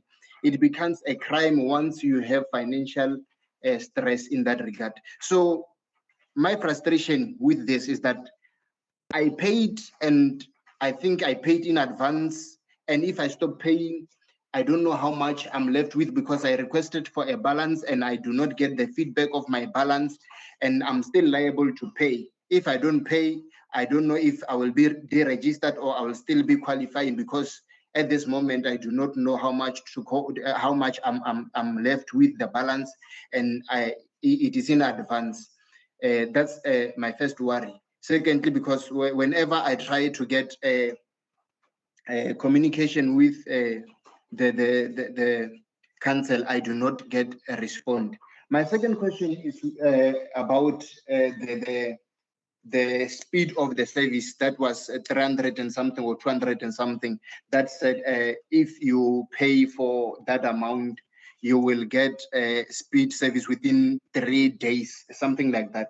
So my question is, how do you identify the proof of payment? Like on my state, I paid more than that, and I want to understand at this moment, I still not get the service. It's more than a year or two that I am paying advance, and I do not get those services at a faster rate. Thank you. Thank you, Ronnie. Can we have C. Balcopind? I hope I've pronounced your surname correct. Yes, hi, good day. It's Fiona Balgobind. Thank you for this opportunity. And yes, we've heard what's been said this morning with the change of dates. My first most important point is, and I have 3 points, is our concern about a reassurance from council in terms of the turnaround time for responses. Because from what I'm understanding, the process is going to involve us as employers submitting our list of names of our staff to verify are they properly registered with their paperwork within council. And then obviously identifying who from our lists are not compliant and then dealing with that individually. But if the turnaround time is a problem, then likewise, we're going to have a problem complying if we don't get responses from council, which has been historical. So I think we equally need to hold the council accountable, and to be reassured is it who are we sending our requests to from as an employer? Who do I send my list to? Are there 1 email address? Is there 3 email addresses and 3 people going to respond to this? Because from history, when we've seen it repeatedly, we can send our emails to many people in council with no response 6 months to 8 months later, or very limited information coming through to support us. So we really would appreciate the process and understanding the manpower on your side as council to deal with all our queries in terms of helping. And I'm specifically talking because from the children's sector, we have a lot more issues around the child and youth care workers right now, which will need to be addressed. My second question is around the documents that you say we all need to submit. So in the children's sector, the child and youth care workers may have registered with the job description and employer letter. Obviously, if they got a certificate or they now have a letter from the service provider or who trained them, whichever method, are we emailing or are we supposed to go online and then try and register again our staff and then put in this submission of their certificate, or is it going to be accepted through email? And again, my question comes back to, is it only 1 email available or more? And then my third point is around clear processes. If we can understand, if you do say that if someone doesn't have a certificate and you're going to accept a letter from that training provider or whoever who says, yes, you were competent and you simply are waiting for years for your certificate from HWCTA, what type of letter are you requiring? Because if we're not clear what you want, it's going to be difficult for us to know whether we have the right letters for our employees to submit to council, and how long it will take for you to accept or approve those letters as well. Thank you. Thank you. Can we have Bongiwe Mkize? Greetings. Greetings, everyone. Thank you so much for such an informative presentation.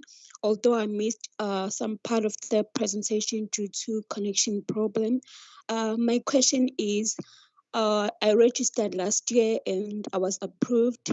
And for this year, I didn't pay the annual fee for 2023 and 2024. So my question is, please advise me on which step to take. Please also note that unemployed. I haven't been practicing before as a qualified social worker. Thank you. Sis Bongiwe, can you please repeat your question? Oh, my question is, I registered last year to the council and I didn't pay the annual fee for 2023 to 2024.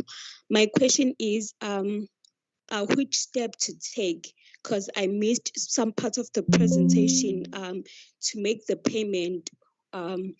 And please note that I have been unemployed ever since I've registered to the council last year. Thank you. Thank you. Colleagues, we have tracked and identified.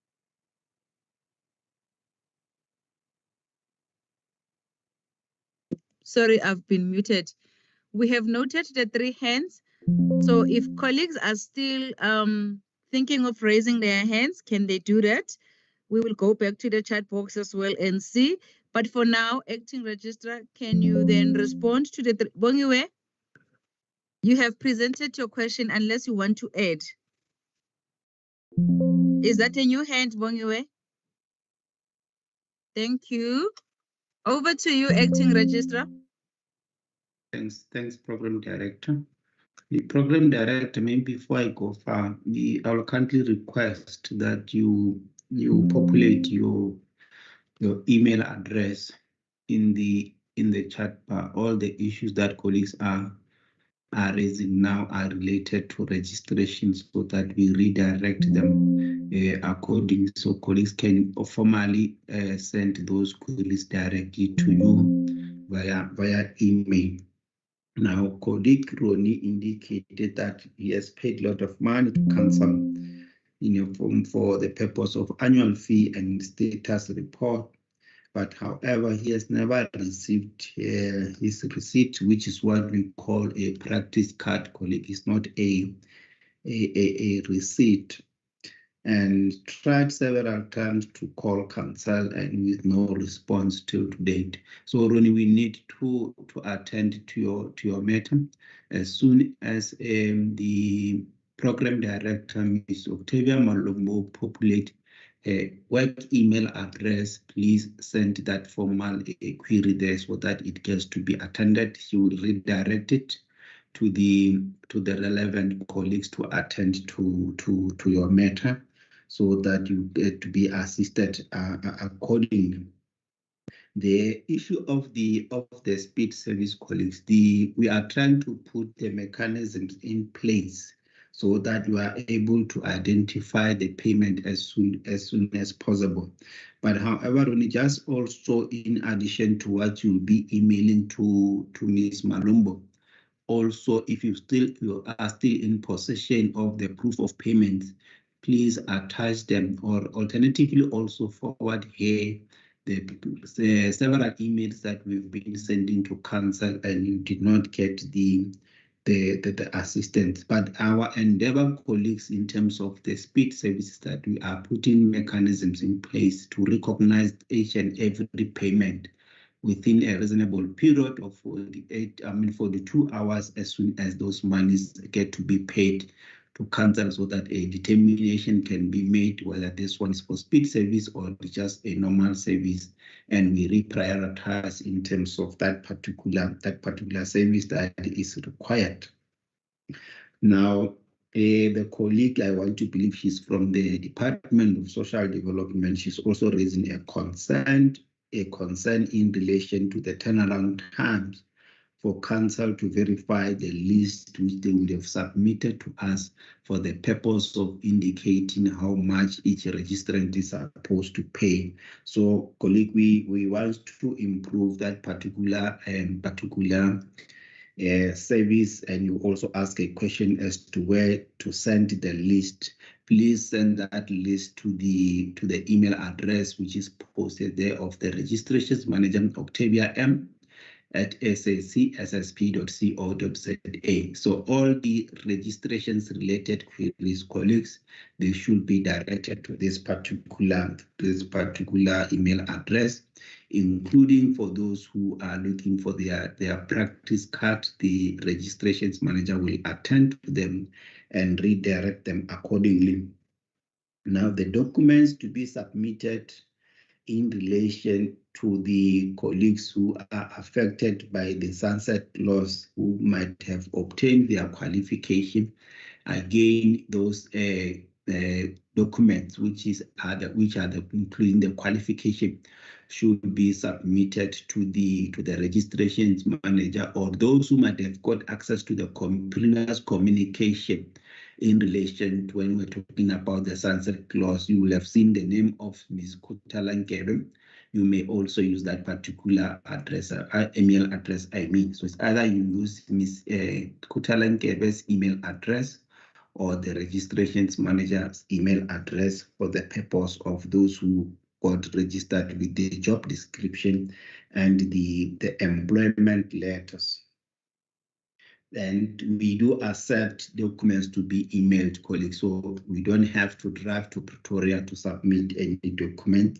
We do accept emailed documents via email. Now, which letter to submit for the purpose of sunset clause in terms of those who are still waiting for their certificate from other organizations, including the health and welfare sector, is just a normal standard letter that you explain to us to say you are aware that you got registered with an employment letter and job description. However, you are requesting that your name not to be removed from the register because this is where you are as far as the obtaining of the relevant qualification is concerned, and you include your registration number, your contact number, and the email address. Of course, we expect that by virtue of having emailed the letter, we need to correspond with you, or we should correspond with you using the same email address that you would have used to send that particular letter. Or if you think you need to use a different email address, you should put it in the letter as well, so that you are able to respond to you and you receive our response on time. Bongiwe indicated that she did not pay, or she missed the payment of annual fee for 2023-2024 financial year because she is unemployed. What can she do? Now, the challenge there, Bongiwe, is that the financial year for which you are supposed to pay the annual fee, it has already passed in terms of the due date. Probably your name is among those who are supposed your name is amongst those who are supposed to be deregistered, but because you are given a valid reason, we kindly request that you do a letter and also stating that you've been unemployed from this particular period, like you've indicated that you've been unemployed since you got registered with cancer, and also depose an affidavit. And in your affidavit, you must also state that you were not aware, because there an affidavit that you are taking an oath, you must tell the truth, and also indicate that you were not aware of the exemption provision that council do give to those who are unemployed, and email those documents to council on that email address of the registrations manager, so that we take your matter to the relevant structure of council to make a determination. Under normal circumstances, we will not take those kind of an application, colleagues, but because you are now saying to us, giving a reason that you were not aware in terms of the exemption provision, we will take that into consideration, but I can't promise you as to whether you will get a positive answer. The relevant structure of council will consider your application and make a determination. And you can also use the same email address to request the application form from council as far as the exemption is concerned. Thanks, Program Director, unless if I missed any question.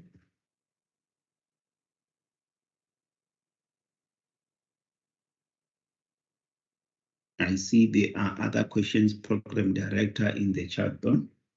Yes, we were going there now, acting. We were going to say, since there are no hands that have been raised by KZN, we will then go to the chat box to read what is written in the chat box. This other one comes from Toby Dumagude. Hi everyone, my challenge is with the online system. After you created a profile, you receive a reference number, which is combination of alphabets and numbers. How are we going to use that reference number to pay? Because the practice number is starting with 900 for CYCW's numbers only. That's number one. And then Vuganin Danzi, online application, is it functional? People can apply for status reports online. How can we receive our annual receipt or certificate or status report? Then Lindelwa Venon Keze, I share the same frustration with Mr. Rone. I have sent numerous emails to council after the visit by council to DUT in KZN. Till today, I have not received any feedback concerning my payment. Who should I follow up with concerning this? And then Fezega Ngobo says, I'm not happy that we need to fight to get our receipt from SACSSP, even after we have paid the annual fees, and also as the social worker that is planning to go abroad. It is a struggle for you guys to respond with our status report, even after we have paid the fee for it. Please improve on responding to us. And then I posted my email address as per your advice acting. Then we as the organization have child youth care workers that are struggling to register, and an email was sent to the council, but no response. This come from Doris Shabani. That's the questions that we have received from the chat box. Over to you, acting registrar. And thanks, Program Director. I'll kindly request that you deal with that question of Toby Tumakute, because I'm not aware of that particular issue in terms of how you are handling it in the registrations division, if you have experienced it, so that I don't mislead the colleague. But in relation to these other questions, colleagues, we need to apologize to you as the council in relation to the frustrations that you've been experiencing, in particular around the delay in us processing your request or your application for status report, and also any other related application. Part of the challenge that we are experiencing, especially those who have been trying to apply online, it has always been a good intention for us to have an effective and efficient online registration system, but it has come with its own challenges, and we are working with the service provider to try to sort out all these challenges, because on a daily basis, colleagues, the sector is not happy with the current system that we are using, but because it's still new and still in the development phase, we hope that things will improve. But colleagues, we want to apologize to you. There's no excuse around a statutory body having to render quality services to its stakeholders. There cannot be any excuse. We don't want to make any form of justification. However, we are aware of all these issues, colleagues, and we hope that we will improve our services. Now, Vugani Janzi, in relation to the online application system, the online application system is not fully functional. It's only taking in terms of a new registration application for the purpose of those who want to register. For those who are applying for status report, please do not use the online system. Only use the normal system, the manual system of submitting an application form. And how can we receive our receipt certificate of status report? Again, there's another area that we need to improve.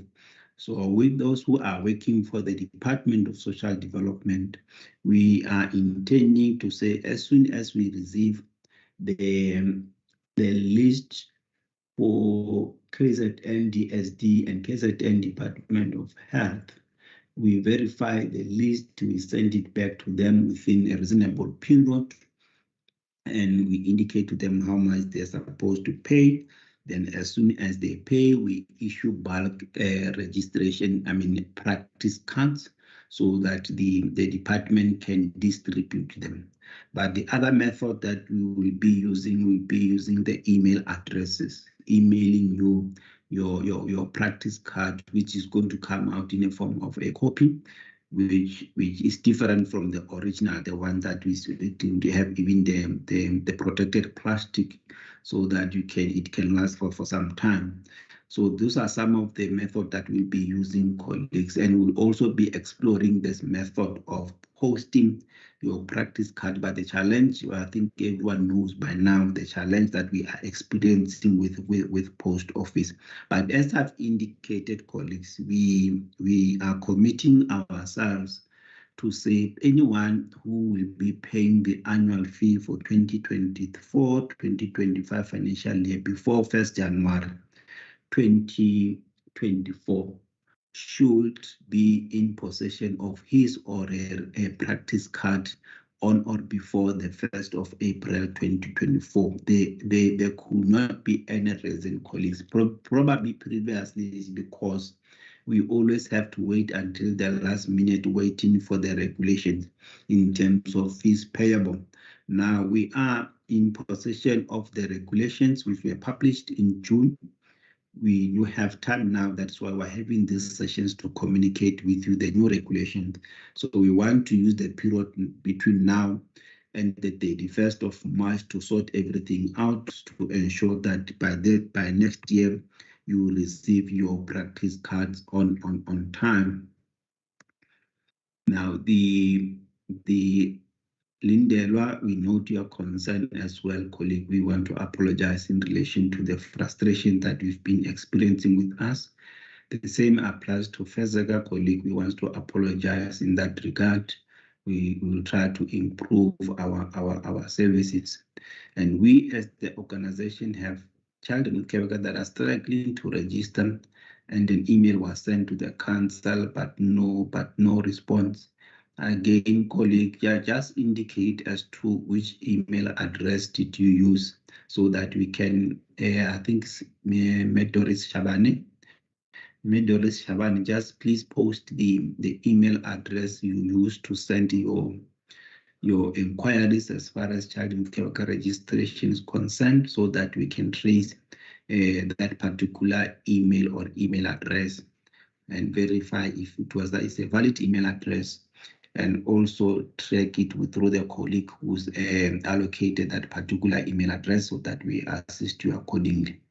I have registered Ulungile. I have registered on January and received a letter as proof of my registration, but when I asked for my receipt, I was found that my personal detail does not correspond with it does not correspond. My loan is it has freezed. So probably a colleague, you might be, I'm trying to trace your message, it has disappeared on my side. But we've noticed that, colleague, on the new online system, the system has duplicated some of the registration numbers, and probably you might be one of the affected colleagues. So we are working with the service provider to sort out the issue of duplicate registration number. So the registration manager has been engaging with the service provider so that we sort out the issue of the duplicate registration number. So we apologize again to your colleague, then we will attend to that particular matter. And I've indicated that we introduced a new system with the hope that it will improve our efficiency, but it comes with its own challenges. And we just please bear with us until such time that we attend and correct those particular challenges. Thanks, Program Director. Just kindly go back to that, the first question in relation to the reference number that the system, the new online registration system is generating. Thanks. Thank you, Acting. To respond to the question that says, I need to read it. Yes. Good day. Hi, everyone. My challenge is with the online system. After you created a profile, you receive a reference number, which is a combination of alphabets and numbers. How are we going to use that reference number to pay? Because the practice number is starting with 900 for CYC's numbers only. This is our response to the affected registrants with the same problem. The system, the new online system, when you use it to register, it automatically generates a reference number, which is the one that the colleague here is describing. That reference number is the number that you use for any activity, like for instance, if you want to open your profile, you would use that reference number. It's going to be and as and when you go to pay, you will also use it. Then when you upload the document, the proof of payment, that document will automatically go to your profile. And when we have approved your application, that is when it will give you a 900 number. It's not a 900, it's a 90 number, colleagues. So the 900, it's not generated on a new online system automatically, like the first system where we would apply and then you get the number that will be saying it's your cancel number. With this one, you use a reference number until your application is fully approved. Then that's when you get a 90 number as your cancel number. And to further add on what the acting registrar has said, on this category for child youth care workers, the system had created some duplicates, the challenge that we are working with right now. So for all the child youth care workers that are registering, continuing to register as we speak from today or as from last month, coming forward, we are still experiencing the problem. It's not yet resolved. We are encouraging registrants to register on the system and communicate with us so that then we can assist to confirm their registration in a form of a letter until such time we have resolved the issue with the developer. That is the response, acting registrar. Thank you. I hope it's clear, colleagues. We will revert back to check whether are there any other questions raised on the chat box. Yes, and to further encourage that, colleagues, KZN, you are afforded this opportunity, so we really need to engage with you. Let us talk to address our challenges, and I can't echo much the sentiments that have been presented by the acting registrar that where we have caused some unfortunate harm due to a system challenge due to our services. We are really apologetic and we commit to improve on that aspect. So we are trying to track questions.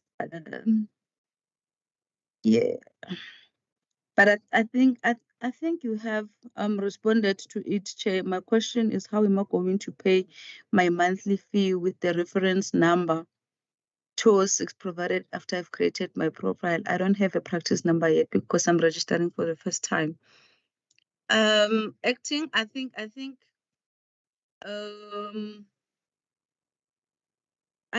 Tobile needs to communicate with me outside this platform so that then we can assist and clearly clarify her with how she can use the reference number. Because with the online system, colleagues, we are emphasizing this and we are stressing it. It doesn't give you a cancel number immediately after you've created a profile. It will give you a reference number to communicate with your profile on the system, because you create a profile and maybe you can't upload documents at that point in time. You exit on your profile. When you come back, you enter that reference number. It will go back to you. So that is the number that you use to communicate up until such time that your profile or your account has been approved by us. Then that's when you will get a cancel number, Tobile. But if the clarity it's still not sufficient for you to move on, please contact me, send me an email separately on the chat box so that then we can assist you further in you ensuring that you are registered. Thank you. Then the questions again coming from the chat box, acting, is from Ronnie again. Please assist with the acting. I see your hand. Now you may proceed. I wanted to clarify the point that Toby Dumakude has raised in relation to say, how am I going to pay my monthly fee? Just to indicate that we do not have a provision for a monthly fee. Is the annual fee and the registration fee. So if you have already paid the registration fee and the annual fee for a particular financial. You don't have to pay monthly. So the registration fee is once off.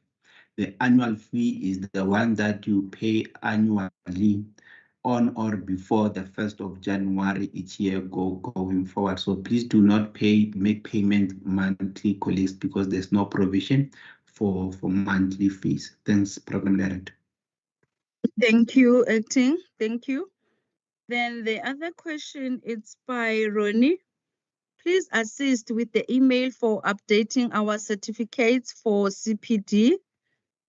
And then I think Doris was responding to your question, Acting, that says, can she provide us with the email where their communication was sent? So it has been provided, and we will revert back to Doris.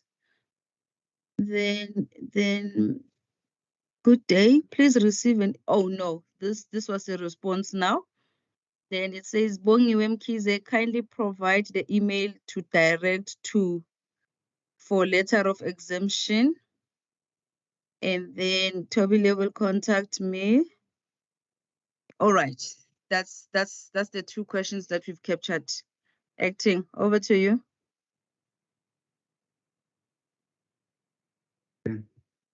Acting. Yes, there was a hand. There was a hand that we also noted. I don't know whether the person have dropped the hand, but we also saw a hand. Did you see it, Secretary? All right. I think the person has lowered the hand. You can then take over. Yeah, just direct me, Program Director. Which question should I respond to?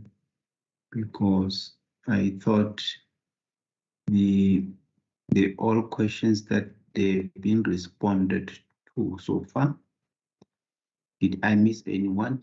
Can we note the Doris Shabani, the email address which she used to send the document, which is solution p@sacsssp.co.za. Did I miss any email address? And in relation to Ronnie for CPD, yes, and so forth, the email address has been posted there by the registration secretary, which is cpd@sacsssp.co.za. But here is the plea, colleagues, that I need to make, that we always every quarter populate the email addresses in terms of direct services. What colleagues do, which sometimes I could understand this could be justifiable, is that colleagues, they will send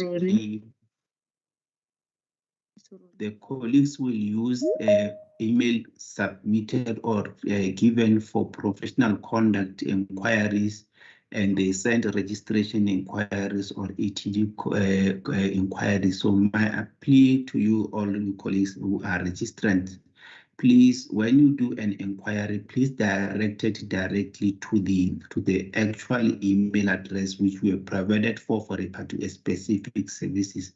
Do not send ProfCon related services or registration related services to CPD email address. That email address is meant mainly for CPD related or ETD related inquiries, because we end up now, the person who is responsible for CPD processes or activities, now her email inbox is flooded with emails related to other inquiries. Then she has to attend to those inquiries one by one and redirect them. Now she loses focus in terms of her actual work.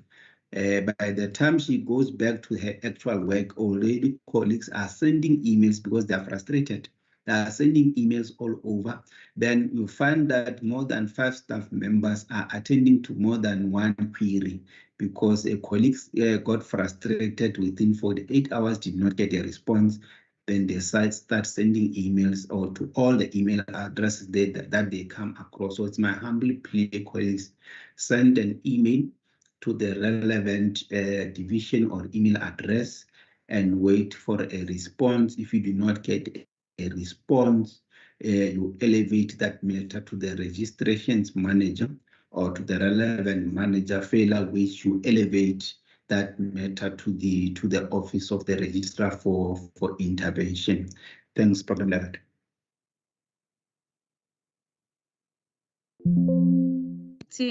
The last comment that came through is coming from Vugani Ntanzi.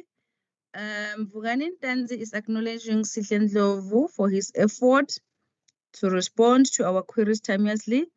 I even recommend him to other colleagues who need help, and they are getting help.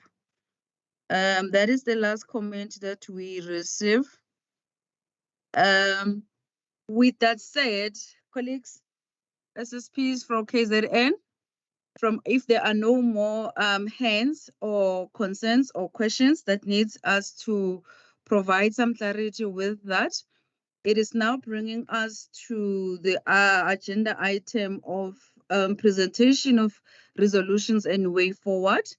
These way forwards are being influenced by the conversations or the engagements that we have been having throughout the sessions, and we have summarized them as follows from the engagements, and this is what we are taking forward as management of SACSSP in us trying to be visible, accessible, and be an effective and a responsible as a council to the registrants. This is our way forward from KZN. We will strive to communicate because it was clear from the engagements that our communication is not that effective. It is there, but it's not effective because registrants do send, but we are unable to respond as council. So we are saying we will strive to improve on our communication. And we are also saying to the issue of communication should be maintained by both parties. In this instance, where employers are saying cancel, then how do we go about? There was a question like that where acting registrar clarified to say, as and when you provide your list for verification. So we are addressing that aspect when we are saying communication should be coming from both parties. Employers, as and when they submit their list of verifications, my email has been submitted. They can submit. I am the responsible person for the registrations division. All the issues that are talking to registrations should be addressed to myself, and then we will strive to respond effectively and efficiently to all the queries that we are receiving. So and we are also further committing to a flawless process in issuing the receipts. We are committing that where there is full compliance by registrants, we will also strive to ensure that they receive their practice cards on time so that we do not delay their job prospects or their future endeavors. That is our commitment to KZN. We are also committing to improve on our services because it came out through vividly throughout these engagements that our services are not of a standard. Registrants were complaining that they have paid exorbitant fees for the speed service that they have never received. So we have taken a commitment from this webinar that we are going to improve on our services going forward. And we are also saying we will send clear communications, especially with details of the responsible people, as the acting registrar has requested to say, registrants, can we try and refrain to send emails to everyone because it then affects those other people's programs. So we will send a clear communication in terms of a flyer. I think we did that, acting registrar, with the previous provinces, where it is clearly detailing who is doing what within council, with the respective managers of the units also provided in those lists. So we would appreciate if the registrants and KZN can also stick to that, so that then their inquiries can be attended to speedily. So, because one, we understand their frustration, and as and when they send now to everybody within council, it takes time to be responded to, because by the time it reaches, maybe it has been sent to ProfCon, and by the time it reaches registrations division, time has lapsed in between, and the registrant is affected by that. So we are pleading to say, let us stick to people that you'll see on the flyer from today that will be posted, that will be sent, to say these are the responsible people that you need to communicate with. And lastly, we had communication, we have commitment to flawless, we've committed, and lastly, we are also saying engagements of such nature will be we will strive to ensure that we have engagement of such nature, so that registrants can be fully appraised and understand their responsibilities, as much as employers would also have to understand their responsibilities. So is us to ensure that we maintain our mandate of council, and we ensure that we implement the mandate to its fullest. With that way forward that has been presented, it was 4 aspects. We would like to thank KZN for their participation in the seminar, in the webinar, and we are hoping that all the perceptions that we heard about our statutory body has been clarified. And as a program director, as the program director for today and the manager for the unit, we are simply humbling that let's work together to take our sector forward, whilst we give to Ms. Morage, the deputy chairperson, to do the vote of thanks. Thank you. Ms. Morage. Apologies. Thank you so much, Program Director. I must indeed say each province is different, and in attendance, I would like to thank the social services professionals from KZN.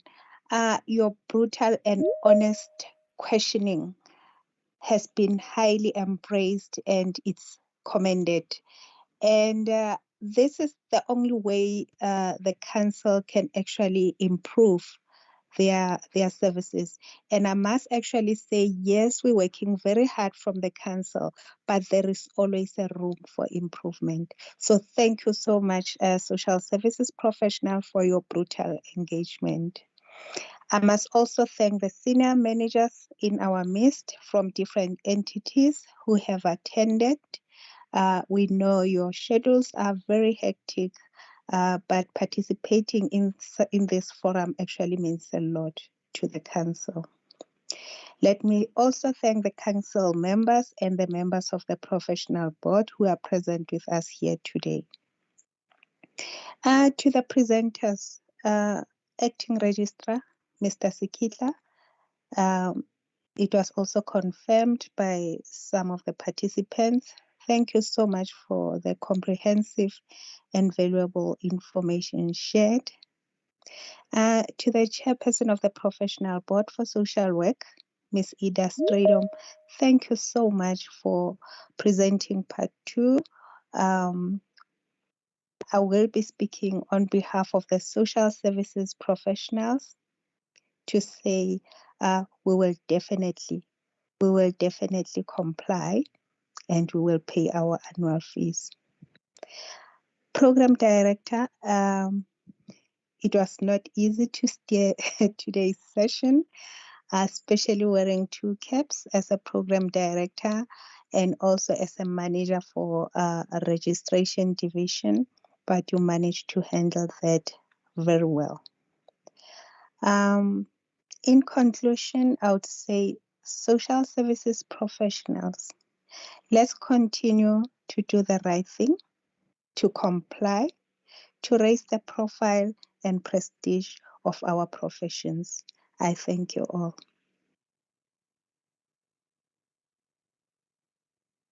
Thank you, Mamurake, for those wise words. With that being said, and all that has been shared, KZN SSPs, managers, employers, associations, trade unions, we would like to thank you for the participation. It brings us to the end of today's session. Thank you. Goodbye. Thank you. Bye. Thank you. Bye. Bye.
KZN colleagues who are still logged in, you may log off.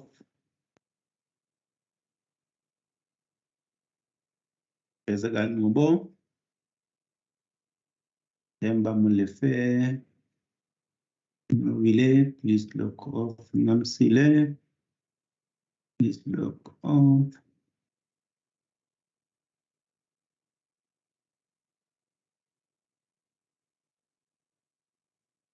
Fiona, please log off.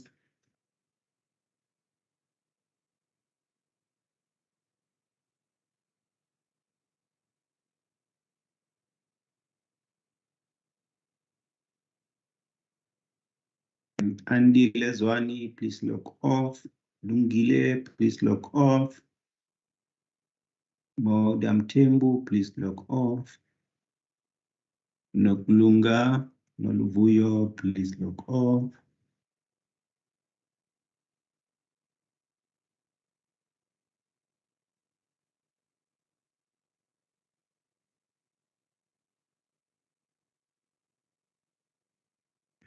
I normally think when people remain in a meeting after it was closed, that they were actually just logged on and not really participating.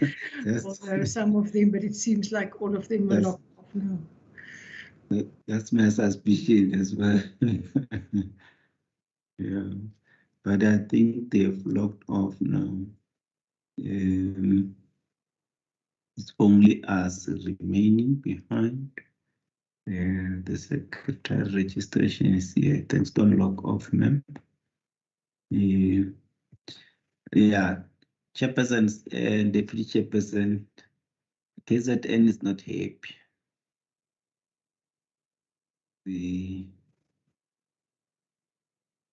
They are really not happy, and the issues that are raising are emanating from basic services that we should be able to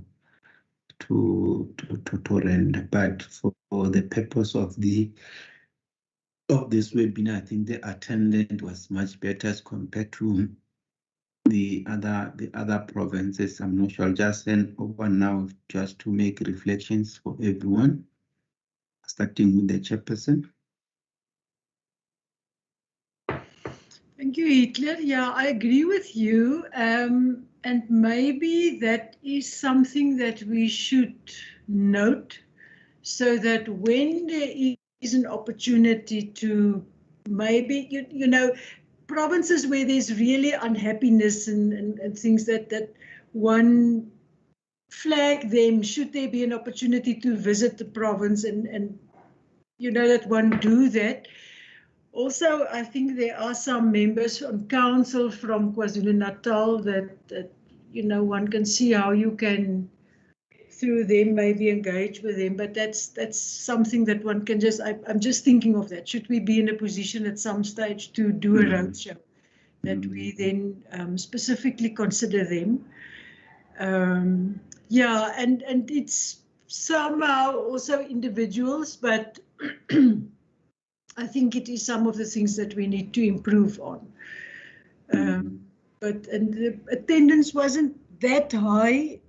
One would expect or hope for more people, but otherwise I think it went well, and at least people did attend, and if we can then share the presentations, hopefully they will share it with their colleagues who didn't attend. Thank you. That's all from me for now. Thank you, Hitler. Thanks for your observation, Chair. Deputy Chair. Sorry, colleagues. It's like I'm catching flu. Apologies. Acting Chairperson, Secretariat, all managers available here today, and the staff members available here today. This is what I call genuine engagement. I must say I was a little bit worried when we did the 3 provinces where we didn't really get, brutal and honest feedback. The good part is that we know our internal challenges, and sometimes for not hearing the voices of the registrants to actually understand how it impacts them or how they feel about it. It's not okay because it becomes business as usual. So this is an opportunity for us as council to, I'm not saying, like I said, we're working very hard, but we have to improve some of the systems, and we can take KZN. I liked what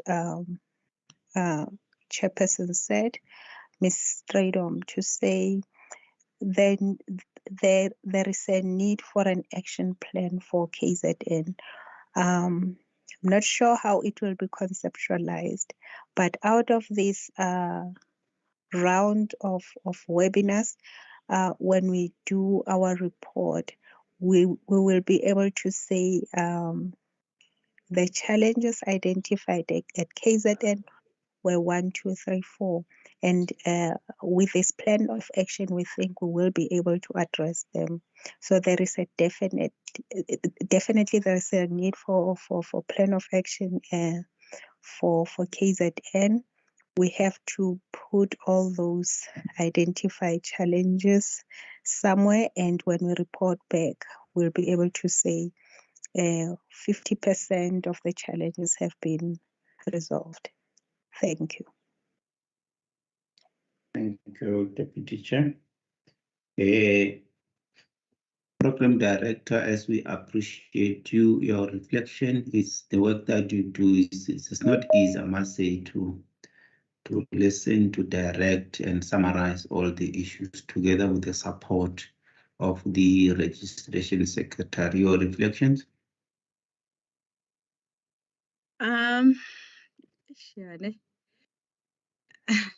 There's nothing much to say, Chair, rather than to support the previous speakers. And I think I did also touch it as part of my summary to say, yeah, we will have to, it's the same as Eastern Cape, KZN, we're getting the non-verbal engagements to say, no, we're not on, we are not doing it. But yeah, we've noted them. We concur with the speakers to say, yeah, there needs to be an action plan for KZN. Is like what we did with Eastern Cape. We've drawn that action plan to say, somewhere deputy and chairperson, we, I think it was in Eastern Cape where we stressed to say, as and when you have gatherings, please just invite us, as an attempt to try and go address their unhappiness. We know we might not do miracles, but perhaps our visibility in their province will then assist, in the response that we are getting from them. So I do not have much except to say I'm much more happy that it came out. Now we know where we need to improve, especially as a division, because much of the issues were talking to us, not doing justice to our registrants. So we have, and I'm also happy to say my officers, especially the ones that are leading the sub-programs, were also in attendance. So they've heard for themselves as well that the sector is really not happy, especially in KZN. So we will go back to our drawing board and have plans for each and every province, because indeed provinces are unique and their responses are also different. So yeah, that's my reflection for today's session. Thank you, Chair. You see, now you are Chair. Thank you, Chair. Yeah, no, thanks. Membuzo, followed by Mr. IT.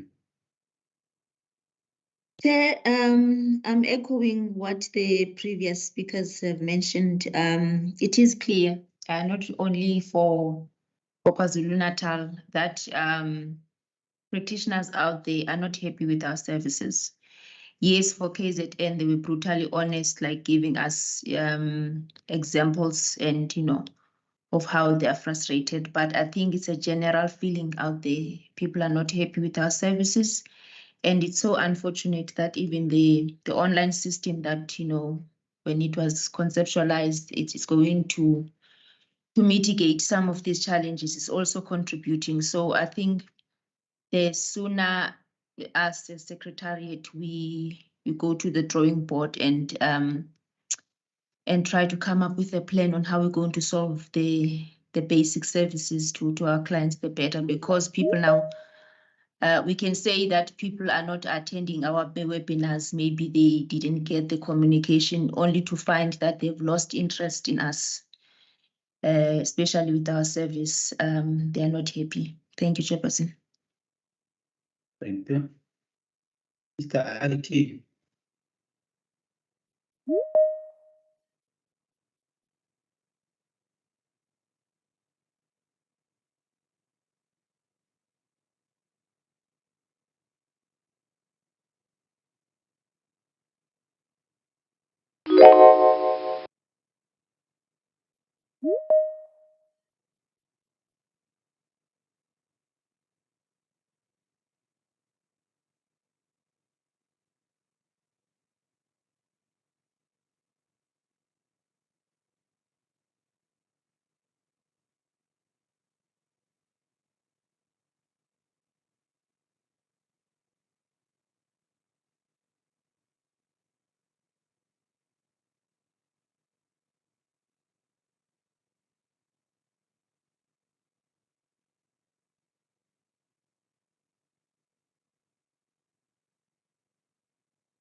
Oh, thanks, Mr.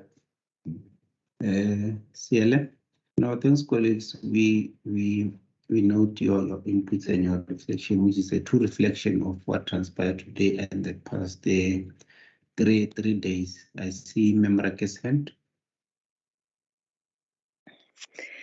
Acting Registrar, if you know my personality by now, you would know where I'm going. I just want to say to the managers present here today and staff present here today, the feedback shouldn't demotivate you. I know in most cases you're doing this much, and when you get negative feedback, it may demotivate you.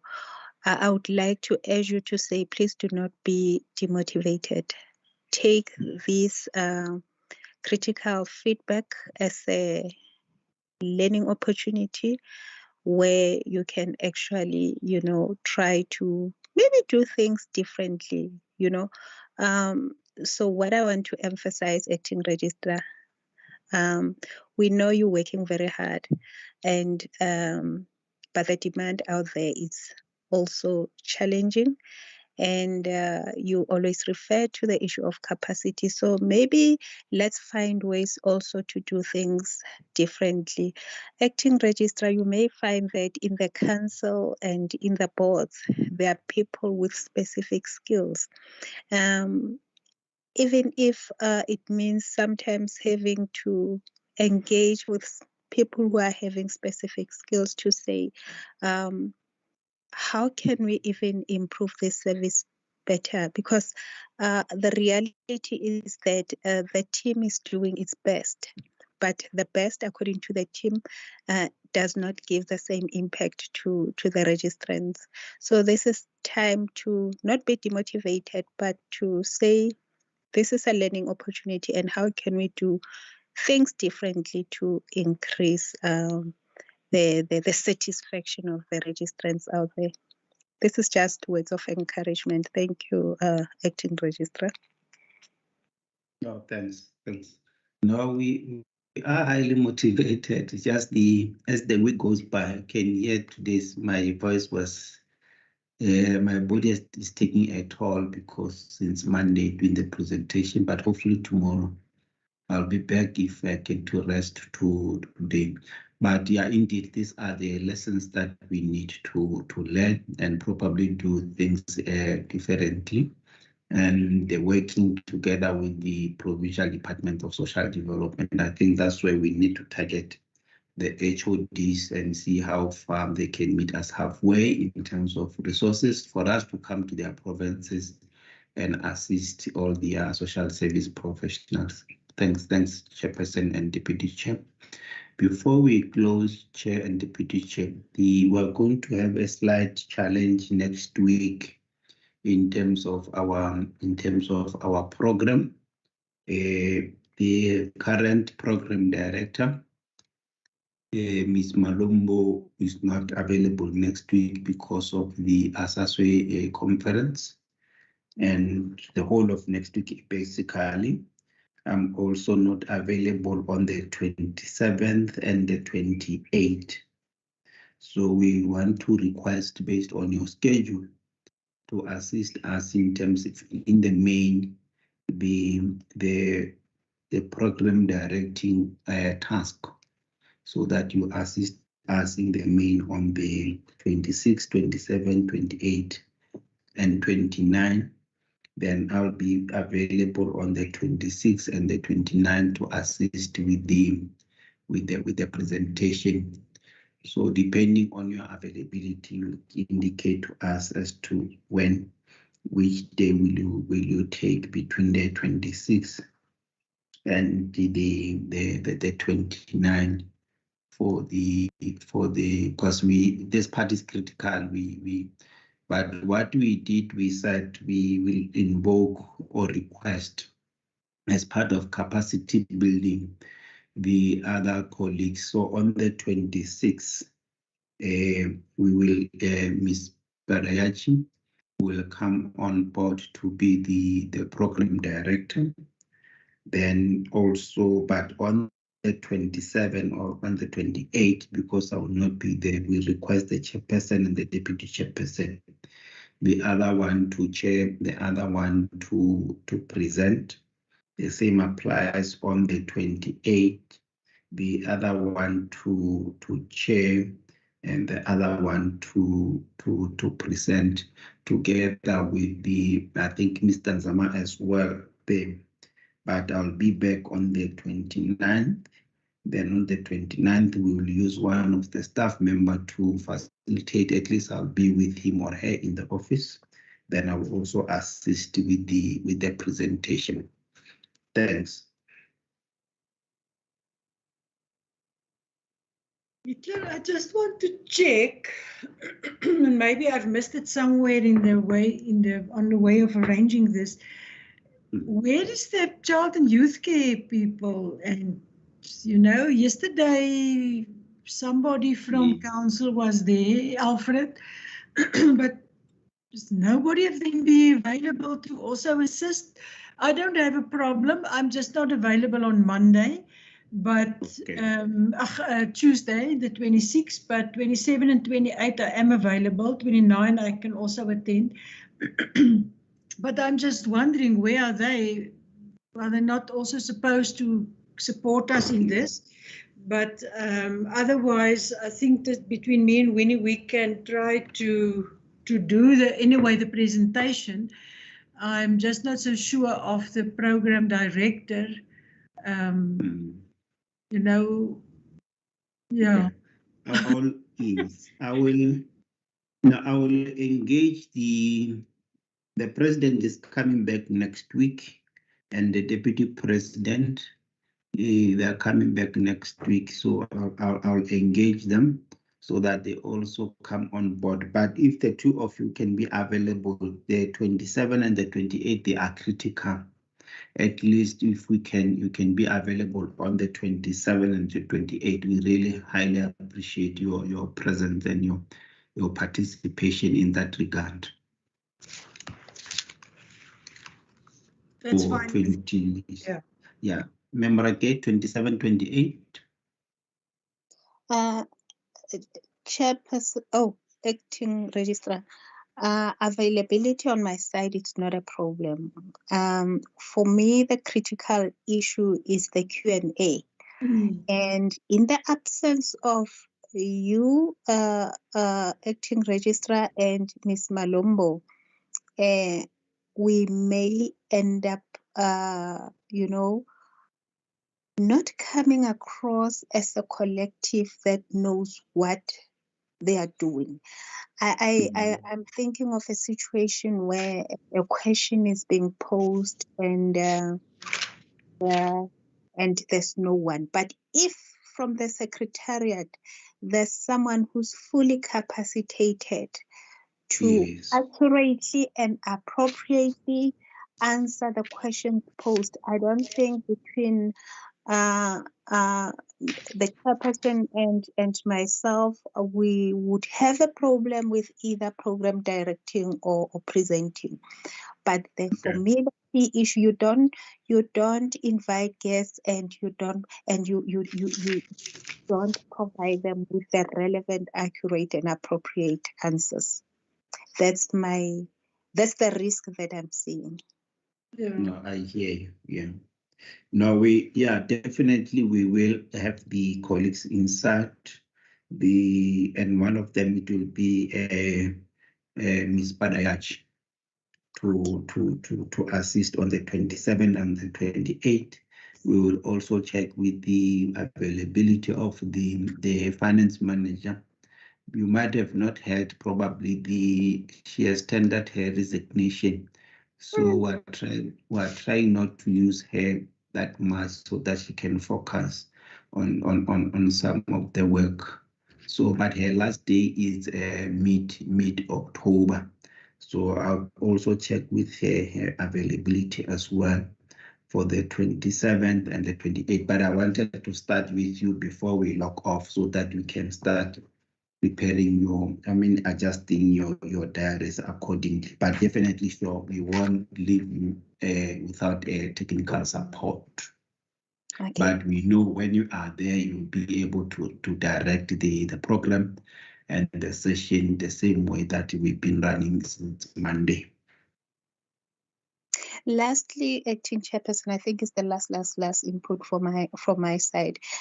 Just to make it easier for whoever will be standing in for Q&A, you have already noted the pattern of the questions that have been asked, mainly their registration related. If you can just make a Q&A, sort of generic Q&A spreadsheet for that person, it might help. And even if it can be distributed to both the chairperson and myself, so that we are consistent when we provide answers. Thank you. Yeah, I agree with Winnie. But we will not be anticipating the questions that they'll be asking. Yes, you will not anticipate, but when you run sessions, there will always be specific questions that are being asked, general specific questions. I can even cite one or two questions that will definitely be asked. I think it will just guide. Yes. We'll just guide response. If we have it, then we can, all of us have the same in front of us, and whoever responds can then respond. And it might not be an exact question as what we have in front of us, but in line. And then it might be a bit easier to just remember how you would have responded or might have responded. I would give an example of the questions that have been arising throughout.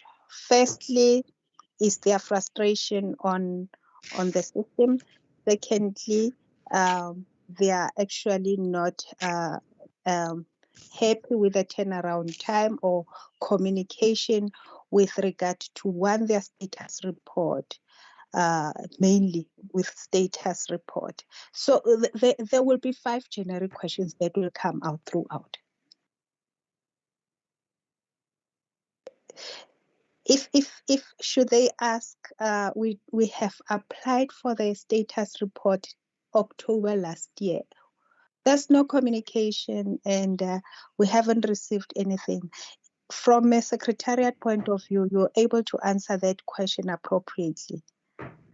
But as an outsider, if you don't guide me, should we say we'll revert back to you? I'm just thinking aloud, but if it's not feasible from your side and your technical support will be able to answer all the questions, I don't see it as a transmatch. I'm just saying, let's start identifying the risk questions that can be asked so that we provide consistent questions. But let's leave it here for now. Acting registrar, if we have the technical support, then they will be able to answer. But I would always say to you, connectivity things, there will always be things that would happen. So we shouldn't be left having called the people and we are not able to provide answers. Thank you. No, true. No, you're correct. No, thanks very much, the colleagues. We'll put all the necessary measures in place. I see Mem Buzo's hand, followed by Mem Malumbo. Yes, Chair. Just to echo Ms. Muraki's comments, I think what is most important as well is to have all the different services and the turnaround times. I think the professional, the secretariat that will be attending from registration on these days, at least they will be able to attend to queries that are sent. Please track it. I didn't receive a complaint, but if someone asks us spot on, what is the turnaround time if I apply today on the system? When can I get my certificate? All those questions, we need to have that in sort of a table. For status report, when you apply, it takes so many days. For you, when you register, everything is uploaded correctly and your registration is attended today, you get it within so many days. At least if we can have those answers down for the coming week, I think we'll manage Thank you, Chair. But I think the other best way will put a technical team per division. So in the main, because ProfCon issues are not there that much, I think the chairperson and the deputy chairperson will be able to attend to that. So we'll ensure that registration, ETD, and finance in the main, they are also part of the loan so that they can deal with those other ones which we might not anticipate, so that there's no any gap in between in terms of quality response to the questions. No, but thanks very much, colleagues, for the guidance. If there are no any other issues, then we may declare our reflection session officially closed. Ms. Malamba, I saw your hand earlier on. I'm not sure whether you want to say something. No, Chair. I'm covered by the fact that what you've just said, that says we will allow officials to attend, so that then they can offer technical support, especially on the services that we render as a division. So that's all what I wanted to say. Mamurake, I think the team will be there to assist in answering all these questions that are becoming more of a pattern. We know communication, dates, what. Yeah. When we've got 3, it's of course I'm taking 2 to assess, so I'll be left with 2 officials to form part of these sessions from next week until the 29th. And I want to believe that they would be able to, that means they're capable to respond to issues of service delivery. And I will also engage with them today and tomorrow for them to join the session for tomorrow, so that then they can see how we respond to these issues, so that then we don't confuse the sector further. Thank you, Chair. No, thanks very much. No, thanks very much, everyone. Enjoy your lunch and good night. We will connect tomorrow. Good night. Good night. After lunch. The Titanic is sinking. I I'm just suspect saying in advance. I suspect Hitler don't get much sleep. Yeah, just and don't get burnt out, Asabi. With this pace, Little burn out. with this pace. No, we'll be fine by weekend. If we get to rest over the weekend, come Monday, we continue soldiering on.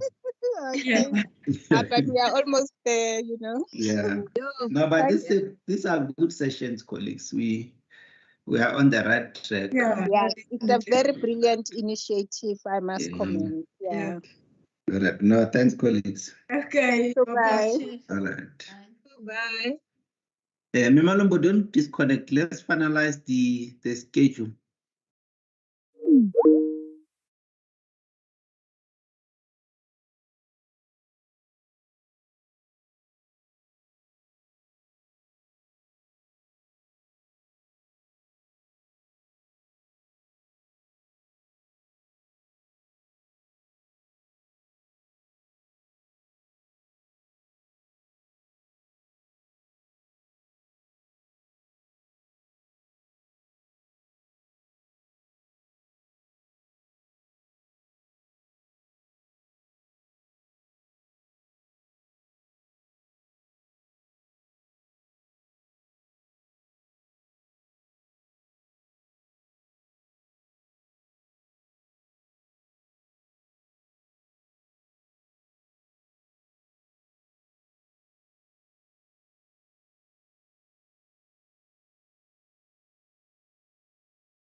Bravo. Beraz.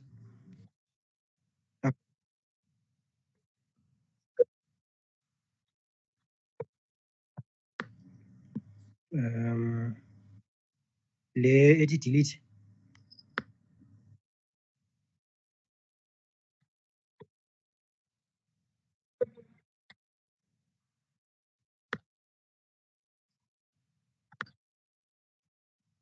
Sì. Sibeko kubili.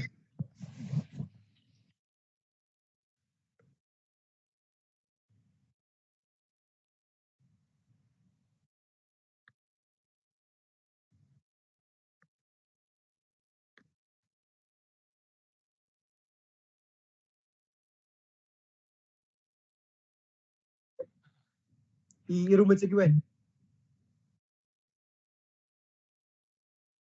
Oh, okay. Okay. Or check first.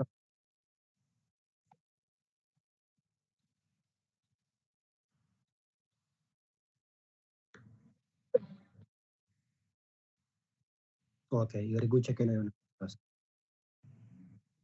Chapra.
Evanas.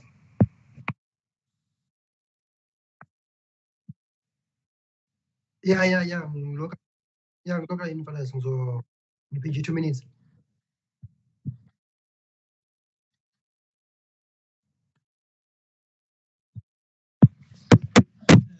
Okay, man. Before you drop, let's just do it.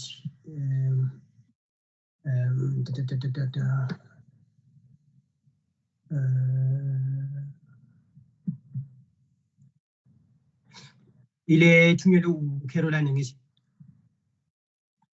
Okay, 1 second. Because that username he was entering there, it was correct. So I'm thinking maybe he was typing the password incorrect.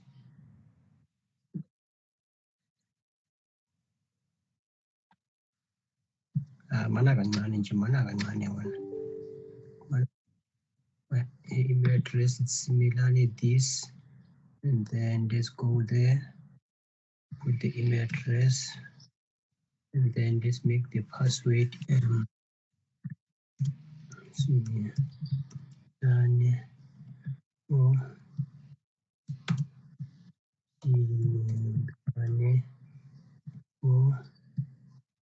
search password has been researched, and then logging in Similane, and then Similane.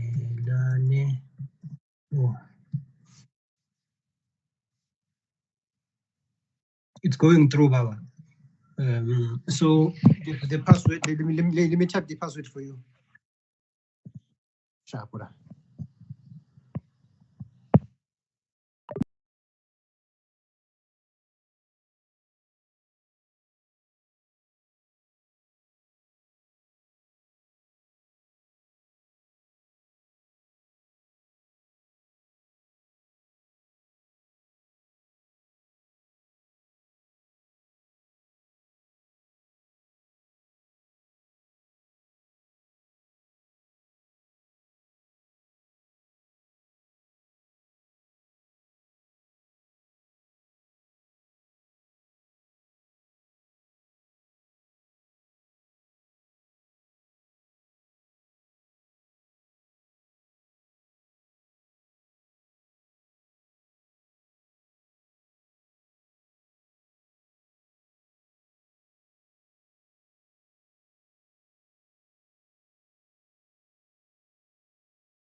Welcome back, ladies and gentlemen.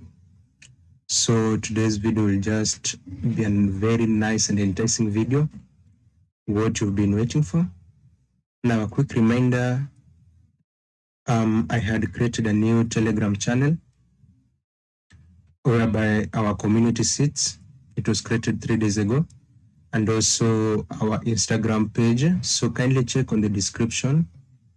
I'll give you the links to the group, or rather the channel, and the Instagram page. Also, if you've not subscribed, consider subscribing because more and hot informative content is coming your way. And the strong low, weak high. As the high, we use one structure, it returned. Whenever the market was in an uptrend, it took out at least this significant high. What was residing above the short-term high? Liquidity. So it was taken out. After being taken out, there was this short-term low. So the market broke this short-term low at this particular point, BMS. So whenever the market broke the short-term low, Whenever the short-term low was broken, it signaled that indeed, sellers are stepping into the marketplace. But the market gave an inducement, this particular high. Then what happened? It reached to a significant order block or supply level, whereby it decided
you.